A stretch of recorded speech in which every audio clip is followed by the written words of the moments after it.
경제 활성화 포럼 기술분과 두 번째 세미나입니다. 첫 번째 세미나에서는 공공 영역에서의 메타버스 응용 사례를 살펴봤고, 또 그 상황에서 어떤 위험 요소들이 있는지, 특히 보안 관점에서 보안 이슈들을 우리가 다루었습니다. 오늘 두 번째 세미나에서는 이 플랫폼을 우리가 중점적으로 살펴보는 시간을 가지려고 합니다. 그래서 지금 먼저 키스티에서 디지털 트윈 기반의 실감 협업 플랫폼 관련되는 기술 연구를 주도하고 계시는 조금원 박사님이 먼저 발제를 하시고, 또 두 번째는 특히 우리 카이스트에서 디지털 트윈을 활용해서 산업 분야에 아주 활발하게 활용하고 계시는 장영재 교수님의 사례를 중심으로 우리가 또 이야기를 좀 들어보겠습니다. 그리고 두 분의 발제가 끝나고 나면 두 분이 가지고 있는 서로 약간 다른 관점이 있을 듯한데, 이제 그런 관점들을 중심으로 이 디지털 트윈 기반의 메타버스가 어떤 의미를 가지는지, 또 어떤 기술적인 한계가 있는지, 이런 이야기들을 좀 나눠보고자 합니다. 그럼 먼저 우리 조금원 박사님, 키스티의 조금원 박사님이 디지털 트윈 기반의 실감 협업 플랫폼 기술에 대해서 한 40분 정도 소개를 하는 시간을 가지도록 할까 합니다. 그럼 조금 박사님을 맡겠습니다. 조 박사님. 네, 안녕하세요. 네, 세계버든 조금원입니다. 제가 화면을 좀 공유하도록 하겠습니다. 네, 그럼 시작하도록 하겠습니다. 이건 지연돼서 죄송하고요. 이제 오늘 말씀드릴 내용은 디지털 실감 협업 플랫폼 기술에서 말씀을 드리도록 하고요. 저는 현재 키스티 확장현실 플랫폼 융합연구단에서 근무를 하고 있습니다. 저희가 지금 아래 이 과제와 일부 연계되는데요. 부분에서는 카이스트와 건기현, 한의학이 같이 공동 연구하는 그런 기술의 일부를 좀 오늘 말씀드리도록 하겠습니다. 오늘 말씀드릴 내용은 주로 이제 R&D 협업 플랫폼에 대해서 이제 플랫폼이 여러 가지가 있겠지만, 그중에서 있는 R&D 측면에서 이제 협업 플랫폼이 어떻게 되어 있고, 또 관련해서 제가 여태까지 해왔던 일들, 그거 연장선으로 좀 보는 뷰가 이제 메타버스라든지, 디지털 트윈의 컨셉의 제조라든지, 이런 쪽보다는 주로 시뮬레이션이나 예측, M&S 이런 쪽 측면에서 좀 바라보는 관점에서 좀 말씀드리고자 합니다. 잘 아시는 것처럼 R&D 협업 플랫폼 중에서도 이제 R&D 협업 플랫폼이 이제 과학 쪽에서 이제 나왔다고 하면은 과학기술 쪽 측면에서 바라보면은 웹이라는 기술들을 저희가 이제 빼놓을 수는 없고요. 버너스-리가 90년에 만들었던 아주 단순한 아이디어, 스위스 언에 있는 입자물리 가속기에 이제 멀리 떨어져 있는 그런 일들, 사람들 사이에 또 정보라든지 데이터 이런 것을 공유하자, 이런 부분에서 이제 웹이 처음에 나와 있고요. 사실은 그 이후에 이 웹이라는 기술들을 통해서 많은 사람들 사이에 연구에 대한 어떤 협업이라든지 협력, 이런 부분에서 정보 교류들이 상당히 많이 이루어진 것, 또 그것이 이제 소셜 쪽 측면을 많이 발전을 하였고요. 잘 아시는 것처럼 그 이후에 2000년대에 오면서 영국에서 일사이언스, 유럽과 이제 스위스 선에서도 마찬가지로 이 정보의 교류뿐만 아니라 그다음에 필요한 것들이 뭐냐면 분산된 컴퓨팅 자원을 어떻게 연동시켜서 정보랑 믹싱시킬까, 이런 의견들이 많이 나오면서 존 테일러라고 하는 영국의 이제는 오피스 오브 사이언스 앤 테크놀로지 쪽에서 인사이언스라는 컨셉들을 많이 얘기를 했죠. 특히 여기서 중심을 두는 거는 분산 협업의 사이언스 리서치를 하는 부분이다. 특히 이제 아까 고에너지 물리 분야에서 나오는 그런 데이터가 방대하는데 이걸 처리할 수 있으려고 하면 결국적으로 그래드 컴퓨팅이라는 컨셉을 통해서 네트워크 기반의 각각의 분산된 컴퓨팅 인프라를 데이터와 연계시키고 이것들을 하나의 자원처럼 활용할 수 있는 그런 기술들이 많이 나오기 시작을 했고, 그런 컨셉들을 오버롤하게 얘기하는 것이 컬래버티브 네트워크 사이언스 이런 걸 지원하기 위해서 이 사이언스 컨셉이 나와서 2000년대에 이제 많이 발전을 하였습니다.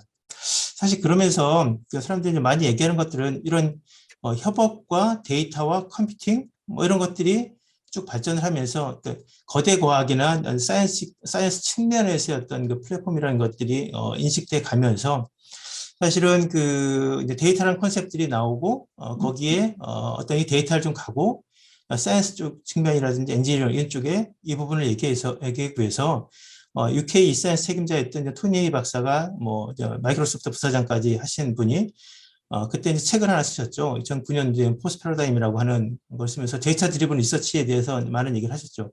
그러면서 이분이 뭐 새로운 것들을 정리한 거는 뭐 만든 건 아니지만은 그 어떤 그 R&D 패러다임의 그 흐름이 그 theory부터 시작해서 시뮬레이션, 뭐 익스페리먼트 이런 쪽에서 1, 2, 3차가 가면서 이제는 그때 2009년, 뭐 7년, 9년 그때는 패러다임이 이제 네 번째, 특히 이제 데이터에 드리븐 데이터 시스템 센트릭 디스커버리를 한다라고 해서 그 어떤 R&D라든지 제조라든지 이런 부분이 데이터 드리븐이라는 얘기를 상당히 많이 했죠.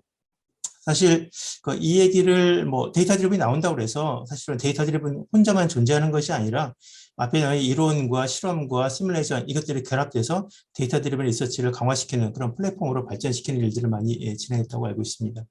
사실 그러면서 우리가 이제 1차에서 4차까지 R&D 패러다임에 좀 변화되는 그런 부분에서 많이 나온 어떤 뭐 유형의 소프트웨어 플랫폼은 아니지만 기술적으로 발전한 거는 아까 데이터의 중요성은 있지만 잘 아시는 핵실험 부분이 사실은 2000년, 90년대 이후에는 93년 이후에는 사실은 핵실험실을 미국에서는 하진 않죠. 사실 그 다음에 많은 일들은 오래된 축적된 실험 데이터와 컴퓨팅 파워의 어떤 발전하면서 그것들을 다 모델링하는 모델링의 시뮬레이션 측면으로 모든 것이 바뀌면서 가상 환경에서 컴퓨팅 환경 안에서 이제 그것들의 결과를 예측하는 그런 형태로 만들어졌죠. 그래서 2000년도에 보면은 그 3차원 해석을 성공을 했고 2007년도 같은 경우는 뭐 탄두 인증 실험까지 완료하는 그런 어떤 결과를 내서 이제는 뭐 굳이 뭐 핵실험 같은 경우를 실제 하지 않고 컴퓨터로 이렇게 할 수 있는 시범을 할 수 있는 그런 환경까지도 현재 올라와 있는 상태입니다. 사실 이렇게 하면서 이 시뮬레이션 할 수 있는 플랫폼 어떤 소프트웨어 측면을 이분들은 사실은 대형 어떤 과제, 특히 이제 SQ라든지 뭐 DO 이런 쪽에서 어떤 소프트웨어 측면에서의 플랫폼을 만들어서 공개를 했죠. 사실은 그 중에 하나가 일레로 락스타라는 소프트웨어를 릴리즈를 하면서 사실 기업이 만들어지고 오픈소스로 이제 공개하면서 전체를 저는 고체로켓에 대한 것들을 시뮬레이션 할 수 있는 것들이 만들어졌죠. 그래서 저도 사실 요에 관련된 분들이 있으셔서 좀 데이터를 좀 하고 소프트웨어를 받아서 일부 간단한 것들을 실험 시뮬레이션에서 학회에 발표한 적도 있고요.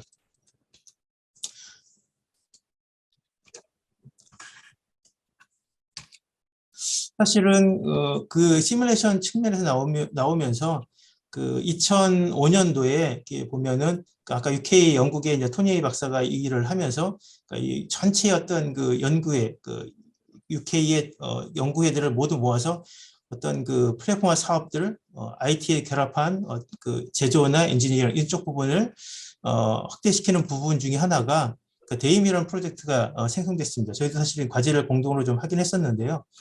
이게 뭐냐면은 그 당시에는 사실 상당히 생소했던 일이었습니다. 그러니까 롤스로이스에서 그 엔진을 많이 파는데 비행기에 엔진이 실리면 조종사 아니면 정비사분들이 저는 엔진에 대한 엔진을 센서를 모을 수 있는 하드디스크를 장착을 시키고 비행기가 이제 비행이 끝나고서 도착을 하면 그 데이터를 모아서 데이터 센터로 보내는 일. 사실 2005년도에 이런 케이스들은 거의 없었거든요. 사실은 거의 많은 분들이 그렇게 생각하지 않은 영역이었고 저희가 사실 이런 일들을 일부 같이 할 수 있던 이유는 그때 이제 가장 UKO e사이언스의 데이터 드리븐이라는 키워드를 썼을 때 가장 앞서가는 솔루션이 무엇이냐라고 이제 질문을 했을 때 데임 프로젝트가 가장 앞섰다고 그때 선도적으로 하는 일이었었고요. 이 부분은 사실 요크 대학에서 많이 해서 저희가 한영 과제도 같이 했지만은 이 결과가 배라든지 차량 유럽에 이제 기차가 많으니까 기차에 이 데이터를 집어넣고 이 환경을 집어넣고 과제가 스피노프하는 그런 사례가 있었습니다. 사실 국내에 이런 부분을 접목하기 상당히 어려웠었고 이제 저희 키스트에서는 2011년도에 이런 것들을 어떤 제조적인 형태의 어떤 하드웨어에 대한 어떤 거를 적용시켜서 데이터 드리븐의 어떤 플랫폼을 만드는 것보다는 시뮬레이션에 아까 이제 3차의 어떤 MNS 모델링의 시뮬레이션 컴퓨팅에 대한 소프트웨어 기반으로 플랫폼을 만들어보자 해서 교육에 접목시키는 플랫폼을 한번 저희가 만들어서 과기부랑 일을 했습니다. 그게 2011년도부터 현재까지 진행하는 사업이고요.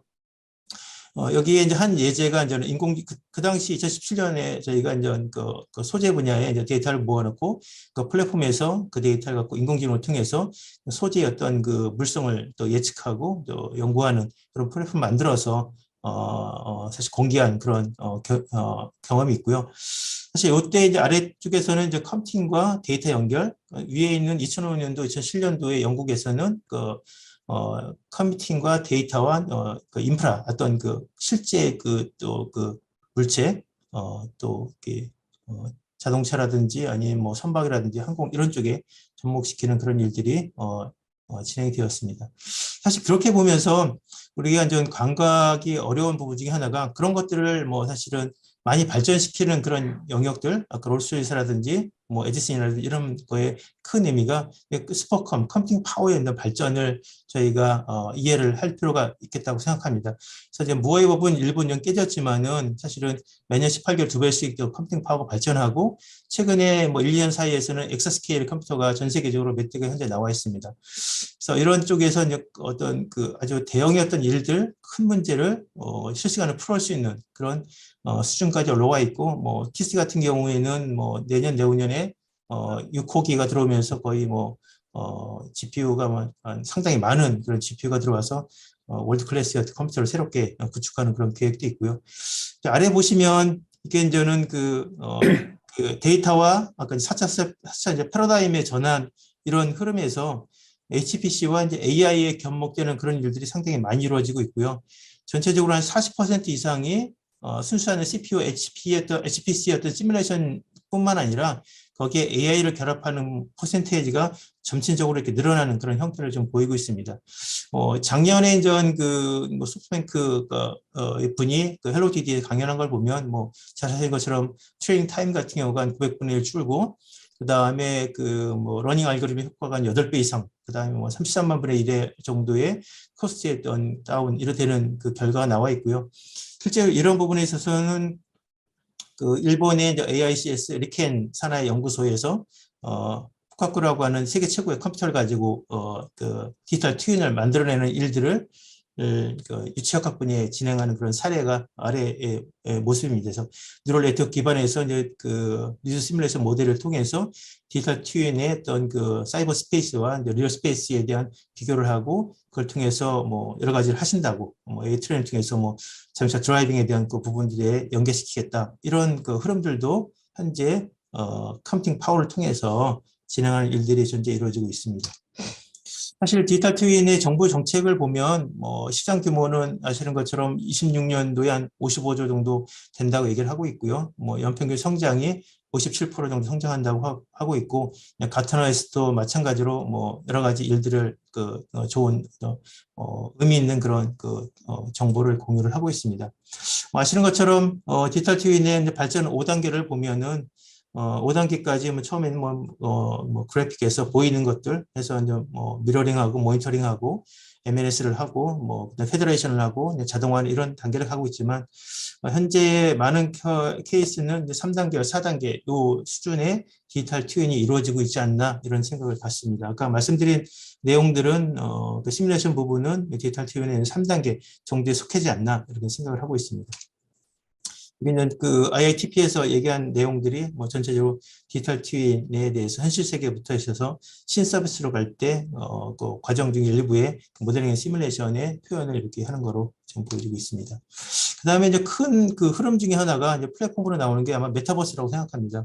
맥킨지에서 그 발표한 거에 그 뭐 5에서 10년 내에서 뭐 인더스트리 쪽에서 95%가 뭐 이렇게 효과를 발휘할 거다. 특히 물론 이제 이게 제조라는 부분하고는 좀 차이가 있겠지만 전체적으로 95% 정도의 효과, 그 다음에 그 투자하는 예산이라든지 그것이 이제 상품 구매라든지 이런 부분에 점진적으로 영향을 많이 미치면 디지털 트윈 쪽으로도 이것이 이제 넘어오지 않을까, 그런 생각을 갖고 있고요.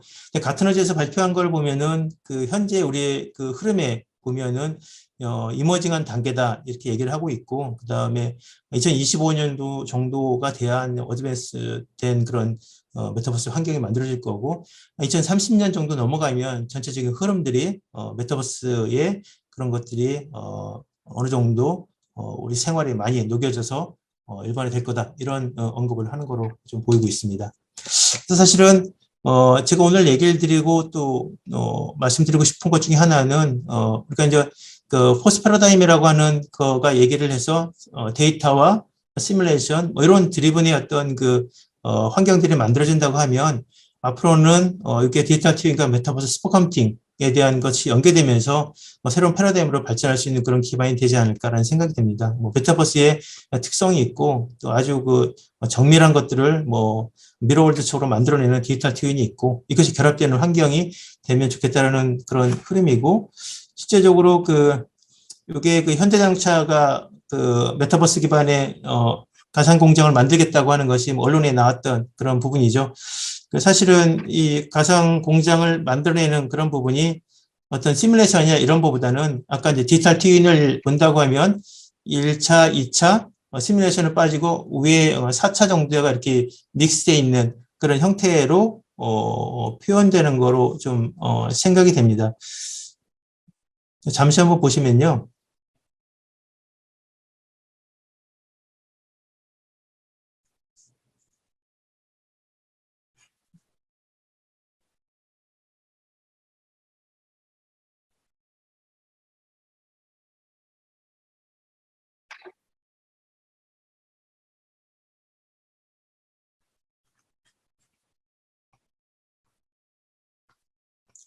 아마 그러면서 나온 것 중에 내가 현대자동차가 이제 유니티랑 그 MOU를 맺으면서 전체 그 스마트 솔루션을 모빌리티 솔루션들을 가속화시키겠다 이런 것들을 좀 발표한 바가 있습니다.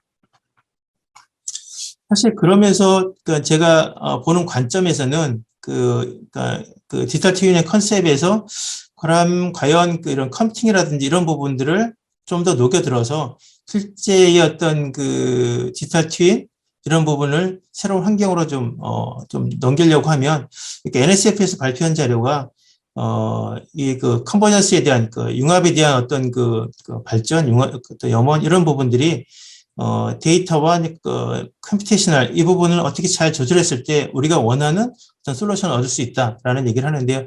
이것들이 두 개가 이제 플랫폼으로 결합될 수 있는 그런 방향을 찾는다고 하면 어떤 그 5차의 어떤 패러다임에 대한 것들을 우리가 끌어갈 수 있지 않을까라는 생각들을 한번 말씀드려보고요.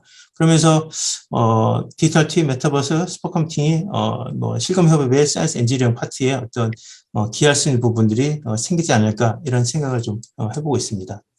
그럼 사실은 그 실검협업 플랫폼을 만들어내는 그런 디지털 트윈의 일들은 또 여러 가지 많이 일이 있을 거라고 생각합니다. 그 툴들이 뭐 저작도부터 시작해서 뭐 웹 3.0, 공간 정보 여러 가지가 있겠지만 오늘 제가 거기에 좀 추가시켜서 이제 몇 가지 말씀드리는 거는 이제 슈퍼컴퓨팅이라든지 뭐 가상 센싱이라든지 잘하는 AI라든지 이런 부분도 있고 고정밀의 계산과학 기술들을 MLS 기술들을 어떻게 빠르게 이쪽에 녹여들어올 수 있을까 이런 생각들이 들고요. 그런 부분에 있어서 요 이제 왼쪽에는 그 그림은 뭐 잘 아시는 유튜브에서 나와 있는 유니티가 그 공개한 솔루션들입니다.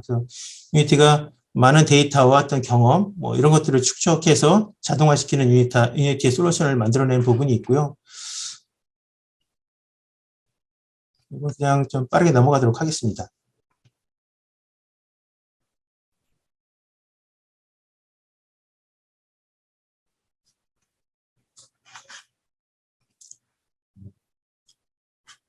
사실 뭐 가상으로 다 이런 것들을 만들 수 있는 그런 환경이 되었고 사실 제가 좀 더 보는 건 옴니버스의 그 엔비디아 옴니버스가 이제 독일에서 발표한 그런 자료죠. 이게 디지털 트윈을 옴니버스에 집어넣어서 USD 포맷으로 만들고 이것이 그 지멘스랑 연계시켜서 지멘스의 그 JT 모델을 통해서 그래서 이제는 소프트웨어를 집어넣고 이게 어떤 어떤 왼쪽에 있는 그 유니티 어떤 가상 환경들 또 엔터테인 이런 쪽이 아니라 제조 쪽이나 이런 부분에 포함시키는 것을 좀 볼 수 있습니다. 그러니까 USD 포맷을 만들어내고 거기에 시뮬레이션을 집어넣어서 디지털 트윈화 시키는 일들, 뭐 유체역학 시뮬레이션을 이 안에 집어넣은 거죠. 집어넣어서 이 그림을 만들어내는 일들. 그러면서 포인트 클라우딩을 하고,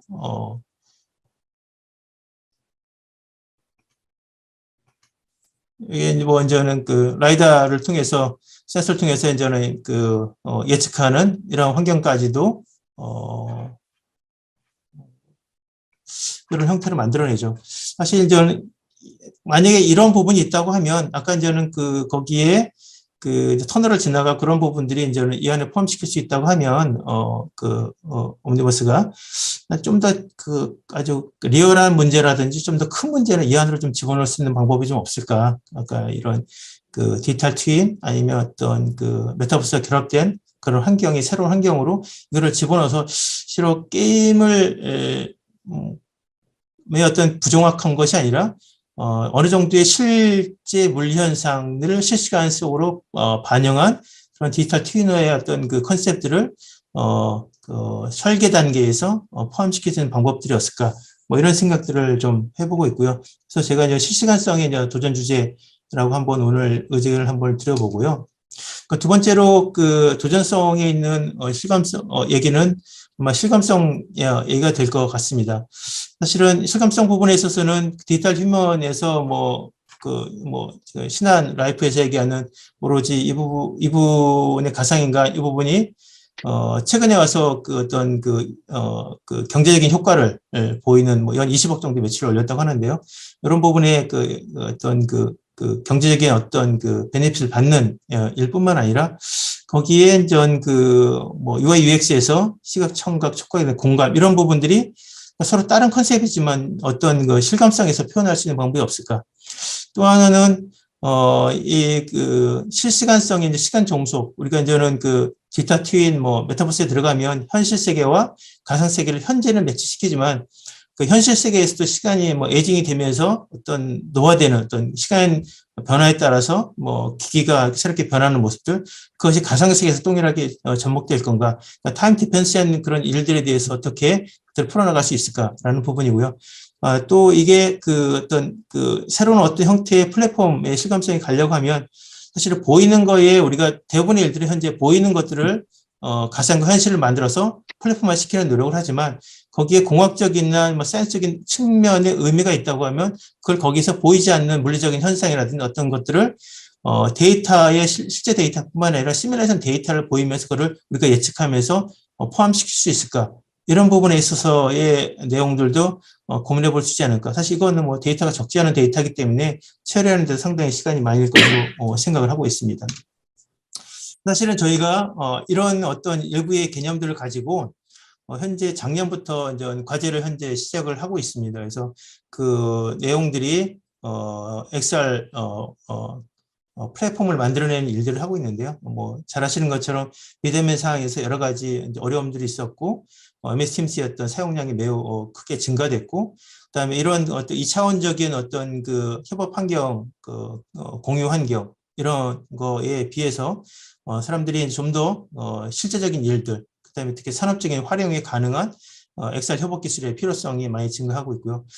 그럼에도 불구하고 국내는 사실 어려운 것으로 이렇게 많이 조사가 되고 있습니다. 그래서 기업이라든지 이제 매출 이런 부분이 컨텐츠 중심으로 되어 있지 어떤 플랫폼이나 이런 부분들은 아직도 우리가 좀 가야 될 길이 많다 그런 말씀을 드리고요. 저희가 그러면서 오늘 뭐 아까 이제 주제의 그 도전성에 대한 얘기를 포함하면서 저희가 한번 그 6년 후에는 어떤 모습이 좀 될 것인가 하는 부분을 한번 그림을 그려서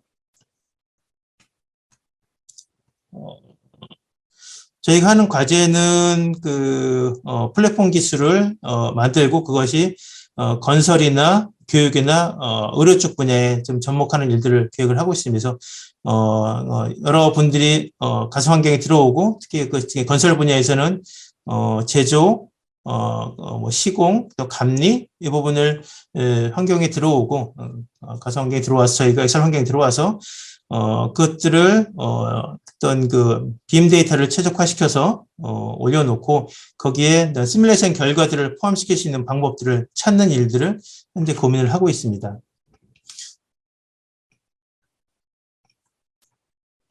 그리고 교육 분야에 있어서는 저희가 드론을 타겟으로 해서 드론을 뭐 공간 정업을 통해서 이렇게 모델링을 하고 그것들을 뭐 가상 조립을 한다든지 뭐 여기에 시뮬레이션의 기능을 집어넣는다든지 실제 이것들을 현장과 또 온오프라인에서 같이 처리해 볼 수 있는 그런 기술들을 만들어 보는 일들을 현재 계획을 하고 있고요. 세 번째는 노령화가 많이 이루어질 때 노령 인구에 대해서 이분들이 어떻게 인지라든지 인지 침해 이런 부분들을 미리 좀 찾아내고 한의학적인 측면에서 이것들을 선제적으로 예방할 수 있는 일들 또 그것이 발생했다고 하면 뭐 이걸 늦추는 그런 관련된 일들을 현재 한의학연구원하고 같이 개발을 하는 일들을 진행을 하고 있습니다. 사실 뭐 여기 플랫폼 개발 현황에 대해서는 저희가 핵심 주제가 이제 세 가지가 있는데 개방형 플랫폼과 고품질 몰입감, 세 가지 공유감이 있는데요. 오른쪽에 그림은 좀 제가 지웠는데요. 좀 사실 좀 저희 자체적인 일이어서 좀 민감한 부분도 있고요. 근데 하여간 플랫폼의 요구를 가져야 될 일들, 아까 앞에 제가 말씀드렸던 실시간 시뮬레이션이라는 기술들, 고성능 가시화라는 기술들, 그 산업용으로 엑셀 콘텐츠를 어떻게 시각화되는 일들, 이런 부분에 대한 거와 이것들을 실감형으로 만들어낼 때 청각과 시각과 또 촉각에 대한 부분을 어떻게 가미할 건가. 거기에 우리가 그 어떤 공존이라고 하는 그런 개념을 어떻게 도입할 건가. 이런 부분들을 한번 조사를 해봤는데요. 윗부분에서는 기본적인 것들은 많이 되어 있지만 그 핵심적인 기능에 대해서는 아직도 좀 많이 좀 기술 부분에서는 연구할 것이 전 세계적으로 많이 있겠다. 이런 좀 말씀을 드리고요. 저희가 하는 과제는 개방형 플랫폼과 이제 고품질 몰입감, 뭐 세적 공유감 이 세 가지 주제에서 5개의 핵심 기준으로 현재 만들어 현재 진행을 하고 있습니다. 그래서 뭐 간단하게 이제 그 개방형 플랫폼 부분에서는 어떨지 모르지만 현재 한 뭐 10명, 20명 단위로 이제 상당히 많은 인력들이 이 가상 환경에 들어와서 기술 환경에 들어와서 동시 접속해서 서로 협업할 수 있는 그런 일들. 그다음에 기종도 다양한 디바이스를 접목시키는 일들, 뭐 이런 것들에 대해서 산업체에도 쓸 수 있는 모델링 앤 시뮬레이션 기술들, 곱슬 렌더링 기술들을 만들어 보는 것이 플랫폼의 일이고요. 몰입감을 높이기 위해서 저희가 그 시각, 청각, 촉각에 대한 관련들, 특히 이제 다중 사용자 음향에 대한 제어 기술들, 그다음에 뭐 손동작 기술이라든지 이런 부분들을 집어넣어서 그것들이 어떤 그 선도적인 그런 부분에서 아까 말씀드린 어떤 그 애플리케이션 부분에 또 그 실제 산업 분야 아니면 그 교육 분야 적용시킬 수 있는 것들을 찾아내는 일들을 현재 계획을 하고 있습니다. 공정감 부분에 있어서는 저희가 사실 개념을 잡기도 쉽지 않은 그런 부분인데요. 이런 부분들을 아이디어가 나왔던 거는 저희가 이제 EBS랑 이런 얘기들을 많이 해봤습니다. EBS가 그냥 코로나 상황에서 학생들이 초등학생들이 이제 이렇게 환경에 들어오면 집중할 수 있는 부분이 상당히 어렵거든요. 선생님들이 학생들을 가르치기 새우 어려운 부분이 있어서 그 환경에서 서로가 그 아바타 그 안에 들어왔을 때 서로를 느끼면서 공정감을 체험해 볼 수 있는, 그걸 느껴볼 수 있는 걸 어떻게 좀 측정할 수 있고 그걸 만들어 볼 수 있을까? 그것들을 어떻게 그 표현해 볼 수 있을까? 이런 부분들을 저희가 고민을 해보고 있고요. 그런 부분에서 다양한 평가 지표라든지 또 뭐 시각이라든지 청각 이런 부분에서 어떤 영향을 미치는지 이런 부분을 같이 현재 고민해 보고 있습니다. 그래서 그 중에 하나가 이제 플랫폼 기술 부분에서는 뭐 저희가 그 엑셀 플랫폼을 만들고 엣지 컴퓨팅 기반에서 컴퓨팅 자원이 연동되고 거기 다양한 디바이스를 연동시켜서 만드는 일들을 계획을 하고 있고요. 카이스에서 이제 고품질 몰입감의 공정감 기술들을 만들어서 줌 이상의 어떤 버전을 1, 2차는 만들어내는 일들이 현재 계획을 하고 있습니다. 그 중에 하나가 저희가 애플리케이션 전체를 이제 접목시켜서 고민하는 것 중에 하나가 이제 들어온 시뮬레이터를 아까 교육 부분에서 넣었던 것들을 어떻게 이것들을 저적 도구화시키고 거기 엔지니어링 그 특성들을 가미시켜서 M&S가 가능한 수준까지 이것들을 올릴 수 있는지, 그다음에 그것을 온오프라인으로 이렇게 해서 그 가상 경기장을 만들어서 들어와서 일을 할 수 있는지 이런 부분에서 고민을 해보고 있고요. 그 중에 하나가 저는 물론 이제 시뮬레이션 부분에서 그럼 과연 이게 게임 수준으로 엔지니어링 측면을 집어넣었을 때 어느 정도 이게 가능한 일인지 약간 그 그 드론이 로터가 들어가 있기 때문에 로터 시뮬레이션의 기본인 2차원 에어포일 부분을 가지고 시뮬레이션 한 것들을 저희가 CNN 기반으로 좀 해봤는데요.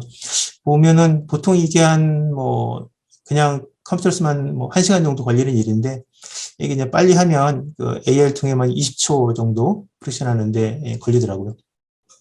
저희가 이 부분은 그러니까 5초 내로 줄일 수 있는 방법들을 어떻게 찾을까? 이런 부분들을 좀 고민을 하고 있는 부분이고요. 이런 어떤 그 엔지니어링 측면에서 아주 의미 있는 일들이 의미 있는 결과가 메타버스 환경에 어떻게 저착 도구가 돼서 들어갈 수 있을까? 그런 부분들을 현재 고민을 하고 있습니다. 그래서 그것들을 만들어내는 일들에 대해서는 저희가 이제 여러 기업들과 같이 이제 협력을 하고 있고요. 그래서 이제 산학연 협력 체계를 현재 구성을 해서 기본적인 그 솔루션들 또 API들은 공개 목적으로 지금 개발을 하고 있고요. 저희가 이 과제 측면에서는 뭐 협력 기업과 이제 참여 기업이 있습니다. 그분들이 어떤 의견을 내면 또 그것들을 반영해서 실제로 전체적인 과정들이 이제 선순환적인 체계로 갈 수 있도록 그렇게 공유를 하고 있고요. 여기에 좀 유튜브나 이런 쪽에서 또 뭐 이 세미나나 아니면 포럼이나 다른 쪽에서 보시는 분이 있다고 하면 이런 부분에서는 저희가 상당히 개방적으로 이제 그 전체 일들을 진행할 계획을 가지고 있습니다. 그런 것들은 참여할 수 있는 기회가 많이 열려 있기 때문에 같이 그런 일들을 해봤으면 좋겠다는 그 말씀을 뭐 이 자리에 드립니다. 마지막으로 제가 한 5분 남았는데 한 2, 3분 내로 좀 제가 드린 말씀을 좀 정리하도록 하겠습니다. 그래서 아까 이제는 웹이라는 기술이 나왔고 그 e사이언스라는 것이 나왔고 거기에 포스트 패러다임이라고 하는 것이 나오고 사실 거기서 2007년도에 그 데이터 드리븐 얘기가 나왔을 때 사실 그때는 그렇게 큰 얘기가 아니었습니다. 근데 그게 한 몇 년 지나서 상당히 10년 정도, 5, 6년 지나서 상당히 많은 그런 흐름으로 기술 개발이 이루어졌었고요. 현재 그 포스트 패러다임이라고 하는 그 플랫폼이 그런 컨셉이 앞으로도 계속될 것이냐, 아니면 더 어떻게 발전할 거냐, 이런 부분에 있어서는 우리가 지금 많이 논의하고 있는 가상경제 활성화 뭐 이런 포럼을 통해서도 IT 하시는 분이라든지 도메인 이런 쪽 분야에 연결해서 그것이 많이 나오고 있는 디지털 트윈이나 메타버스가 결합될 수 있는 형태의 어떤 새로운 형태의 그 디지털 트윈의 포스트 패러다임의 어떤 플랫폼으로 발전할 수 있지 않을까, 그런 부분에 있어서 어떤 기반을 뭐 지금 우리가 닦고 있지 않나 그런 생각을 가지고 있고요. 그렇게 하는 부분에 있어서는 뭐 5G, 6G 컴퓨팅 파워의 GPU 성능이 워낙 발전하고 있고 이런 또 그 디바이스 측면에서도 또 글래스가 뭐 워낙 발전하고 있기 때문에 그게 사실은 어느 순간에 빅점프를 이루는 시간이 올 거다라는 생각이 들고요. 그런 부분에 있어서는 우리가 이제 이런 부분에 있어서는 선행적으로 연구를 해서 아까 이제 가트너가 2030년 뭐 얘기를 했는데요. 그 정도 될 수 있을 때는 그 의미 있는 결과들이 또 플랫폼으로 이렇게 발전해서 또 뭐 산업체나 교육에 이런 쪽 분야에 기여할 수 있기를 바라고요. 그런 부분에서 저희 과제도 일정 또 기여할 수 있는 그런 기회가 됐으면 좋겠다는 말씀을 드리며 오늘 발표를 이상으로 마치도록 하겠습니다. 네, 고맙습니다. 예, 고맙습니다. 지금 이제 그 출연연구원 입장에서 지금 이제 그 플랫폼 연구 개발하는 내용들을 좀 소개를 해주셨고, 지금 이제 그 우리가 가장 쉬운 그 메타버스의 정의, 가장 간단한 메타버스의 정의에 따르면 확장 가상 세계를 우리가 메타버스라고 할 수 있는데, 일반적으로 사람들은 다 가상에 대한 이야기들을 많이 하지만 어떻게 확장할 것인가, 어떻게 세계를 만들 것인가에 대한 논의는 그동안 상대적으로 좀 부족했다는 생각이 좀 듭니다. 그래서 이제 현실에 있는 정보를 가상으로 가져가고 또 가상에 있는 정보를 현실로 가져오고 하는 측면에서의 그 확장이라는 게 있고, 또 이제 우리가 2007년도에 만들었던 메타버스 로드맵에 따르면 이 현실 공간의 그 특징을 가상에서 만든 정보를 가지고 오그멘트하는 거라면 이 가상의 특징은 지금 또 현실 정보를 가져가서 시뮬레이션 하는 거였습니다. 근데 이제 대부분은 재미있게 가상 공간을 만들고 노는 거에 초점을 맞췄다면 오늘 우리가 이야기하는 디지털 트윈은 이 가상 세계를 통해서 현실에서 일어나고 있는 일을 모니터링도 하고 또 그 공간을 자체로 즐기기도 하지만 현실에서 일어나고 있는 일들에 대한 또 솔루션을 제공하는 시뮬레이션 공간으로서 메타버스도 활용할 수 있을 것 같습니다. 이제 그런 관점에서 지금 하고 있는 일을 잘 정리해 주셨고, 세 가지 도전성, 그래서 이제 실시간성, 실시간에 모든 게 이루어져야지 되기 때문에 어떻게 실시간에 이 시뮬레이션들을 할 것인가, 또 그리고 이제 이 시뮬레이션 뿐만 아니라 우리가 그 시뮬레이션을 활용하는 측면에서도 실감으로 체험할 수 있게 만들 건가, 그리고 또 하나는 이걸 혼자 체험하는 게 아니고 대규모로 어떻게 체험하게 만들 건가, 이런 이제 도전적인 이야기들도 해주셨던 것 같습니다. 그래서 이런 이야기들을 중심으로 이제 장영재 교수님 발표가 끝나면 서로 두 분이 서로 깔라가면서 질의응답을 하시고, 또 듣고 계시는 분들이 또 질문하시면 거기에 대한 답을 같이 논의하면서 하면 될 것 같습니다. 그래서 이제 우선 먼저 조 박사님 잘 정리해 주셨는데, 두 번째 발표 먼저 듣고 우리가 토론을 이어가면 좋을 것 같습니다. 그러면 장영재 교수님 발표 준비가 되셨을까요? 제가 공유 중지하겠습니다. 예, 그럼 장영재 교수님은 네. 예, 산업진흥과 제조 디지털 트윈이라는 제목으로 오늘 발표를 해주시겠습니다. 우리 카이스트 내에서 가장 디지털 트윈을 활발하게 실제 활용하고 계시는 분이어서 많은 기대를 하셔도 좋을 것 같습니다. 예, 그럼 장 교수님 부탁드리겠습니다.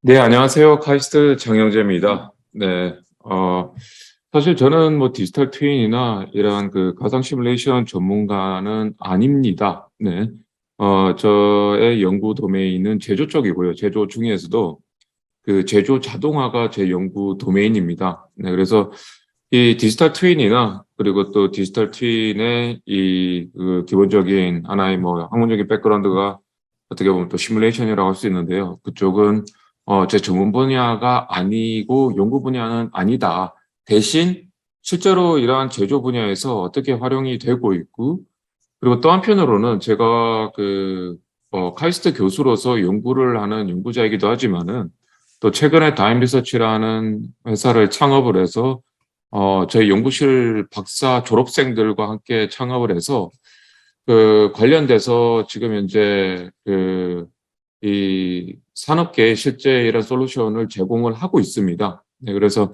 어떤 니즈가 있고 산업계에, 그리고 이 실제 이제 프로덕트가 어떻게 딜리버리 돼서 산업계에 임팩트 되는지에 대해서 구체적으로 설명을 드리도록 하겠습니다. 네. 발표는 제가 한 30분 정도 준비를 했습니다. 네. 일단은요, 이 많은 분들이 이 제조에서, 저는 뭐 제조에 국한됐습니다. 그래서 뭐 요즘 이야기하는 디지털 트윈 쪽이 이런 뭐 건설이나 환경, 그 다음에 뭐 엔터테인먼트, 그리고 또 방금 조 박사님께서 말씀 주신 뭐 연구의 활용 이런 쪽도 있지만요. 저는 도메인을 그 제조 쪽으로 좀 한정을 하겠습니다. 네. 그렇다면은 이 제조 디지털 트윈이 무엇인가? 그리고 특히 또 많은 분들이 이게 요즘 뭐 디지털 트윈 큰 화두기도 한데요. 그래서 이번에 저기 하노버 메세 그 산업박람회, 세계에서 가장 큰 산업박람회죠. 그래서 올해도 제가 이 방문을 했는데요. 거기에서도 이 많은 업체들이 그 디지털 트윈 관련된 기술을 선보였습니다. 뭐 전통적인 이런 CAD나 PLM 기업들, 뭐 다소 시스템이나 오토캐드 이런 데서도 이 솔루션을 선보였고, 그리고 또 제조 IT 기업 지멘스 같은, 그리고 SAP 여기서도 또 제조 디지털 트윈에 대해서 이 프로덕트를 프로모션을 했고요. 그리고 거기에 이제 또 부품 회사들, 뭐 페스토가 가장 대표적인데요. 에서도 그 디지털 트윈, 그리고 또 제어기 업체들, 뭐 백워프나 이런 그 제어기 업체에서도 자체 디지털 트윈 솔루션을 출시를 했습니다. 네. 그렇다면은 많은 분들의 질문이 디지털 트윈이라고 보면은 뭐 기존의 시뮬레이션과 무엇이 다른가? 그리고 그 현실과 가상이 이렇게 연동이 되면은 연동되는 건 좋은데 이걸 가지고 도대체 뭘 하냐? 네. 거기에 대해서 많은 질문을 던지십니다. 네. 좀 극단적으로 굳이 그걸 볼 바에는 이렇게 뭐 비싼 돈 들여서 구축을 하느니 CCTV 카메라 달면은 그냥 가상 환경에서 현실하고 똑같이 볼 수 있는데 굳이 그거를 뭐 3D CAD 이 실감형으로 만들 필요가 있냐. 네. 그래서 그 제조에서의 필요한 니즈에 대해서 한번 오늘 제가 주제를 잡았습니다. 일단은 먼저 도메인을 좀 설명을 드리겠는데요. 이 자동화라고 하면 제조예요. 많은 분들이 가장 먼저 떠오르는 이미지가 이 컨베이어 벨트에서 제품들이 쭉 조립되는 이런 것을 많이 연상을 하실 겁니다. 네. 컨베이어 벨트 기반의 자동화 시스템, 100년이 넘은 시스템이죠. 네. 이런 시스템은 소품종 대량 생산에서는 굉장히 적합한, 자동화 시스템이지만요. 이와 반대로 다품종 소량 생산이나 그리고 초개인화 제품 생산에서는 많은 한계점이 있습니다. 네. 그래서 요즘은 이런 한계점을 극복하기 위해서 여기 영상에서 보시는 바와 같이 AGV라고 하죠. Automated Guide Vehicle. 그 공장 내에서 제품을 가지고 다니면서 작업이 되는 방식으로 전기차 생산은 이미 진행이 되고 있습니다. 네. 그리고 부품 공급 같은 경우에서도 얼마 전까지만 하더라도 사람이 직접 카트 틀고 그 부품을 공급했지만은 여기 보시는 바와 같이 AMR, 오토노머스 모바일 로봇이라고 하죠. 자율주행. 이 실제로 많이 활용이 되고 있고요, 현장에요. 자동차 부품 공장, 자동차 공장뿐만 아니라 그 창원 공장에 가면은 저기 그 LG전자 창원 공장에 가면은 수백 대의 이런 AMR, AGV들이 부품 공급을 하고 있습니다. 네. 네, 그래서 영상을 실제로 보시면은 여기 이 포크레인을 만드는 공장인데요. 여기 보시면은 여기 사람을 보시면은 그 전체적인 크기를 어느 정도 가늠하실 겁니다. 굉장히 크죠? 네, 그런데 거의 뭐 사람이 없고 무인으로 진행이 되고 있고요. 그래서 이런 공정 그리고 또 이런 자동화 장비를 활용하는 것이 굉장히 보편적입니다. 네. 특히 또 반도체 공장 같은 경우에서는 이러한 OHT 시스템, 오버헤드 OHT 시스템 가장 많이 활용되는 자동 반송 시스템이고요. 네. 얼마 전까지만 하더라도 500대, 600대 수준이었는데, 요즘은 이제 한 1000대 이상 운영이 필요하고요. 네. 자, 그렇다면 이게 문제가 뭐냐면요. 점점 더 이제 사람이 없는 무인화로 진입을 하면서 많은 로봇을 함께 제어하는 이러한 그 공장으로 발전되고 있는데요. 그렇다면은 이러한 수많은 로봇들을 제어하는 기술이 필요하겠죠.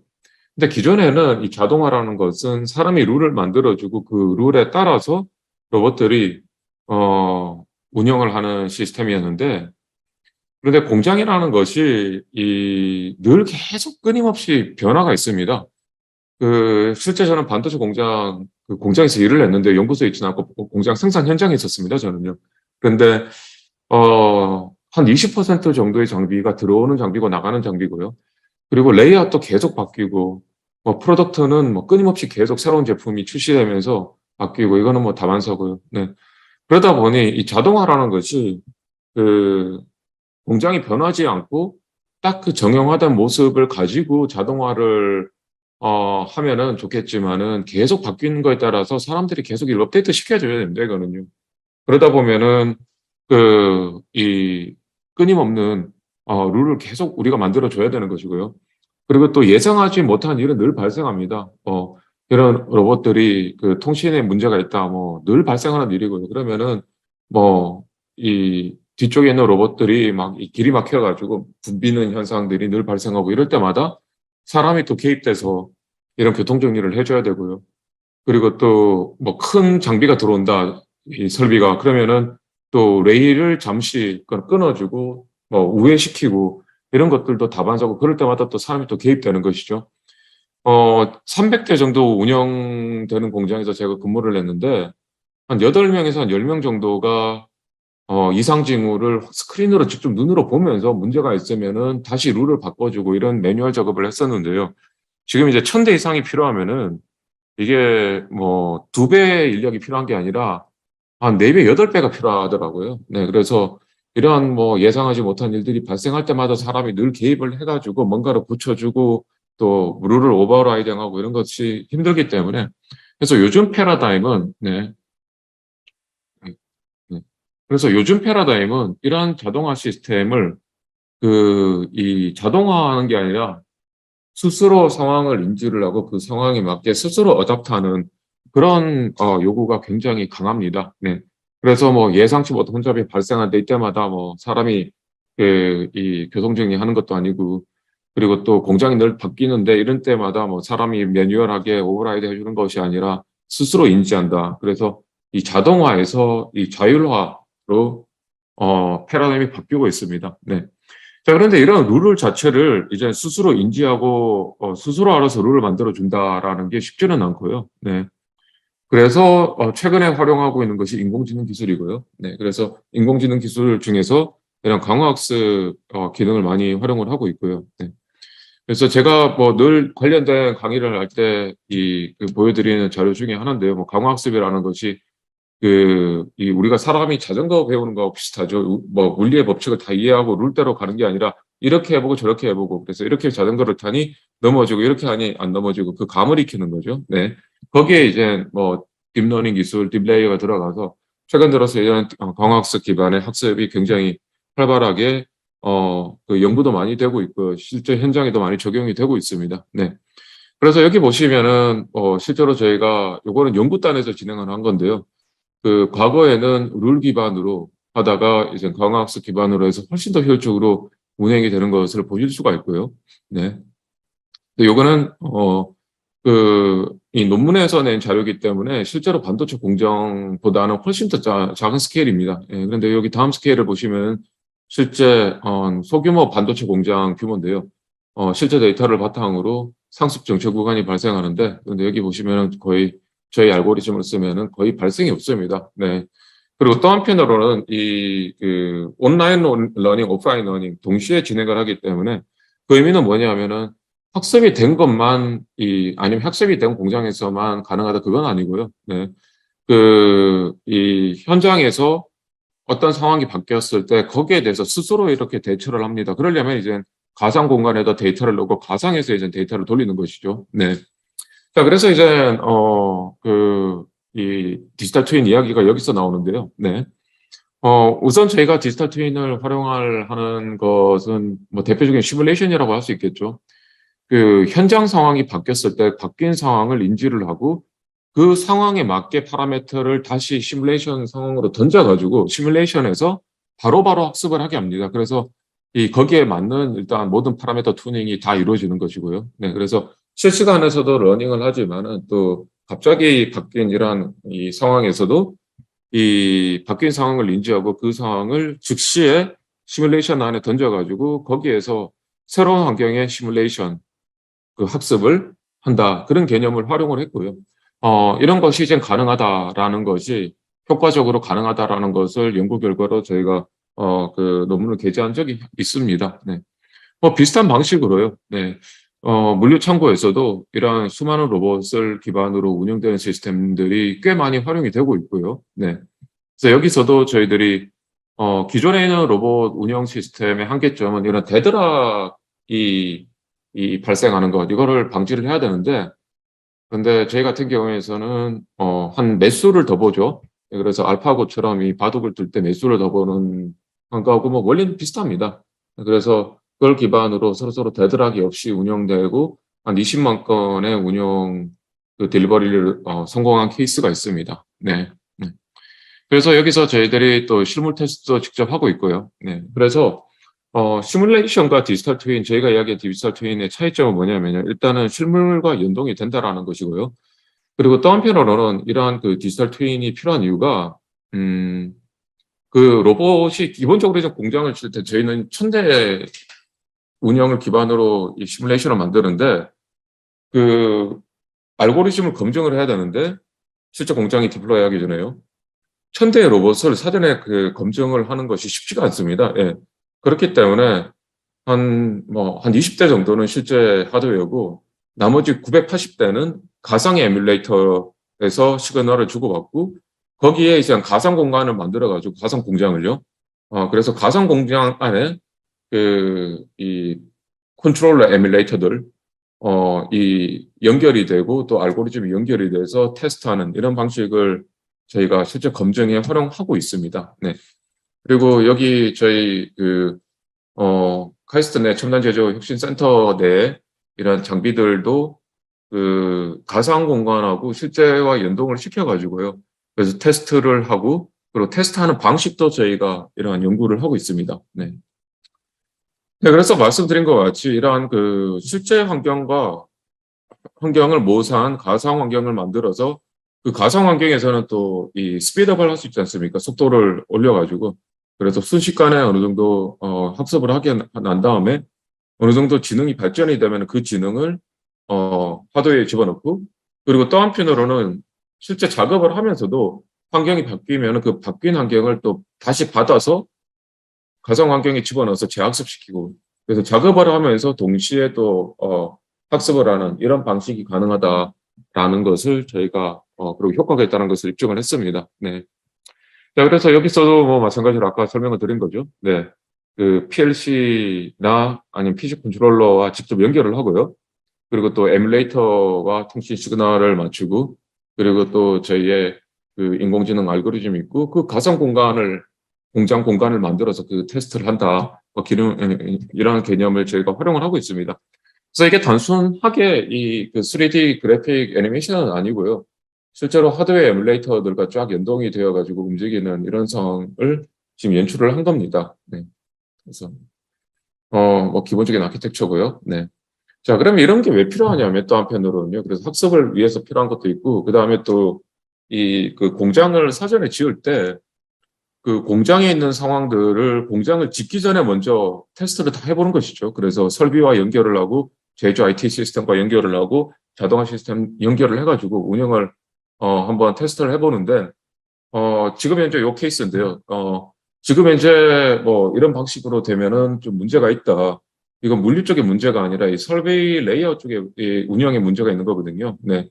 그래서 이 문제점을 사전에 인지를 해가지고 전체적인 이 공장 운영 알고리즘을 다 또 수정한 케이스입니다. 네, 그래서 이 공장 내의 이슈들을 사전에 파악을 하고 요즘 뭐 공장 하나 지으면은 이 2차 전지 쪽 공장을 굉장히 많이 짓고 있는데 뭐 한 1,000억이 넘어가는 설비인데요. 네. 그런데 이런 이 설비를 실제로 가동 전에 제가 뭐 사전에 테스트를 한다 이런 의미를 가지고 있습니다. 네. 네, 그래서 잠깐만요. 이게 소리 공유. 네. 그래서 여기 뭐 영화에서 보면은 네. Not yet. Operator. Tank, I need a pilot program for a B-212 helicopter. Hurry.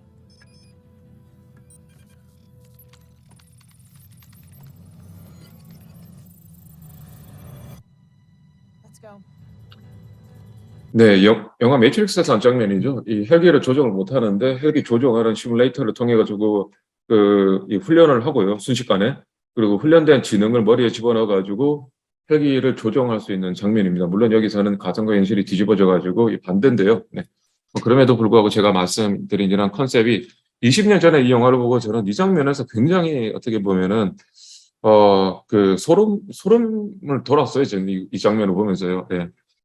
특히 또 뭐 데크라트의 그 브레인 이너베이션이라고 유명한 이야기죠. 그래서 우리가 지금 보고 있는 게 진짜냐?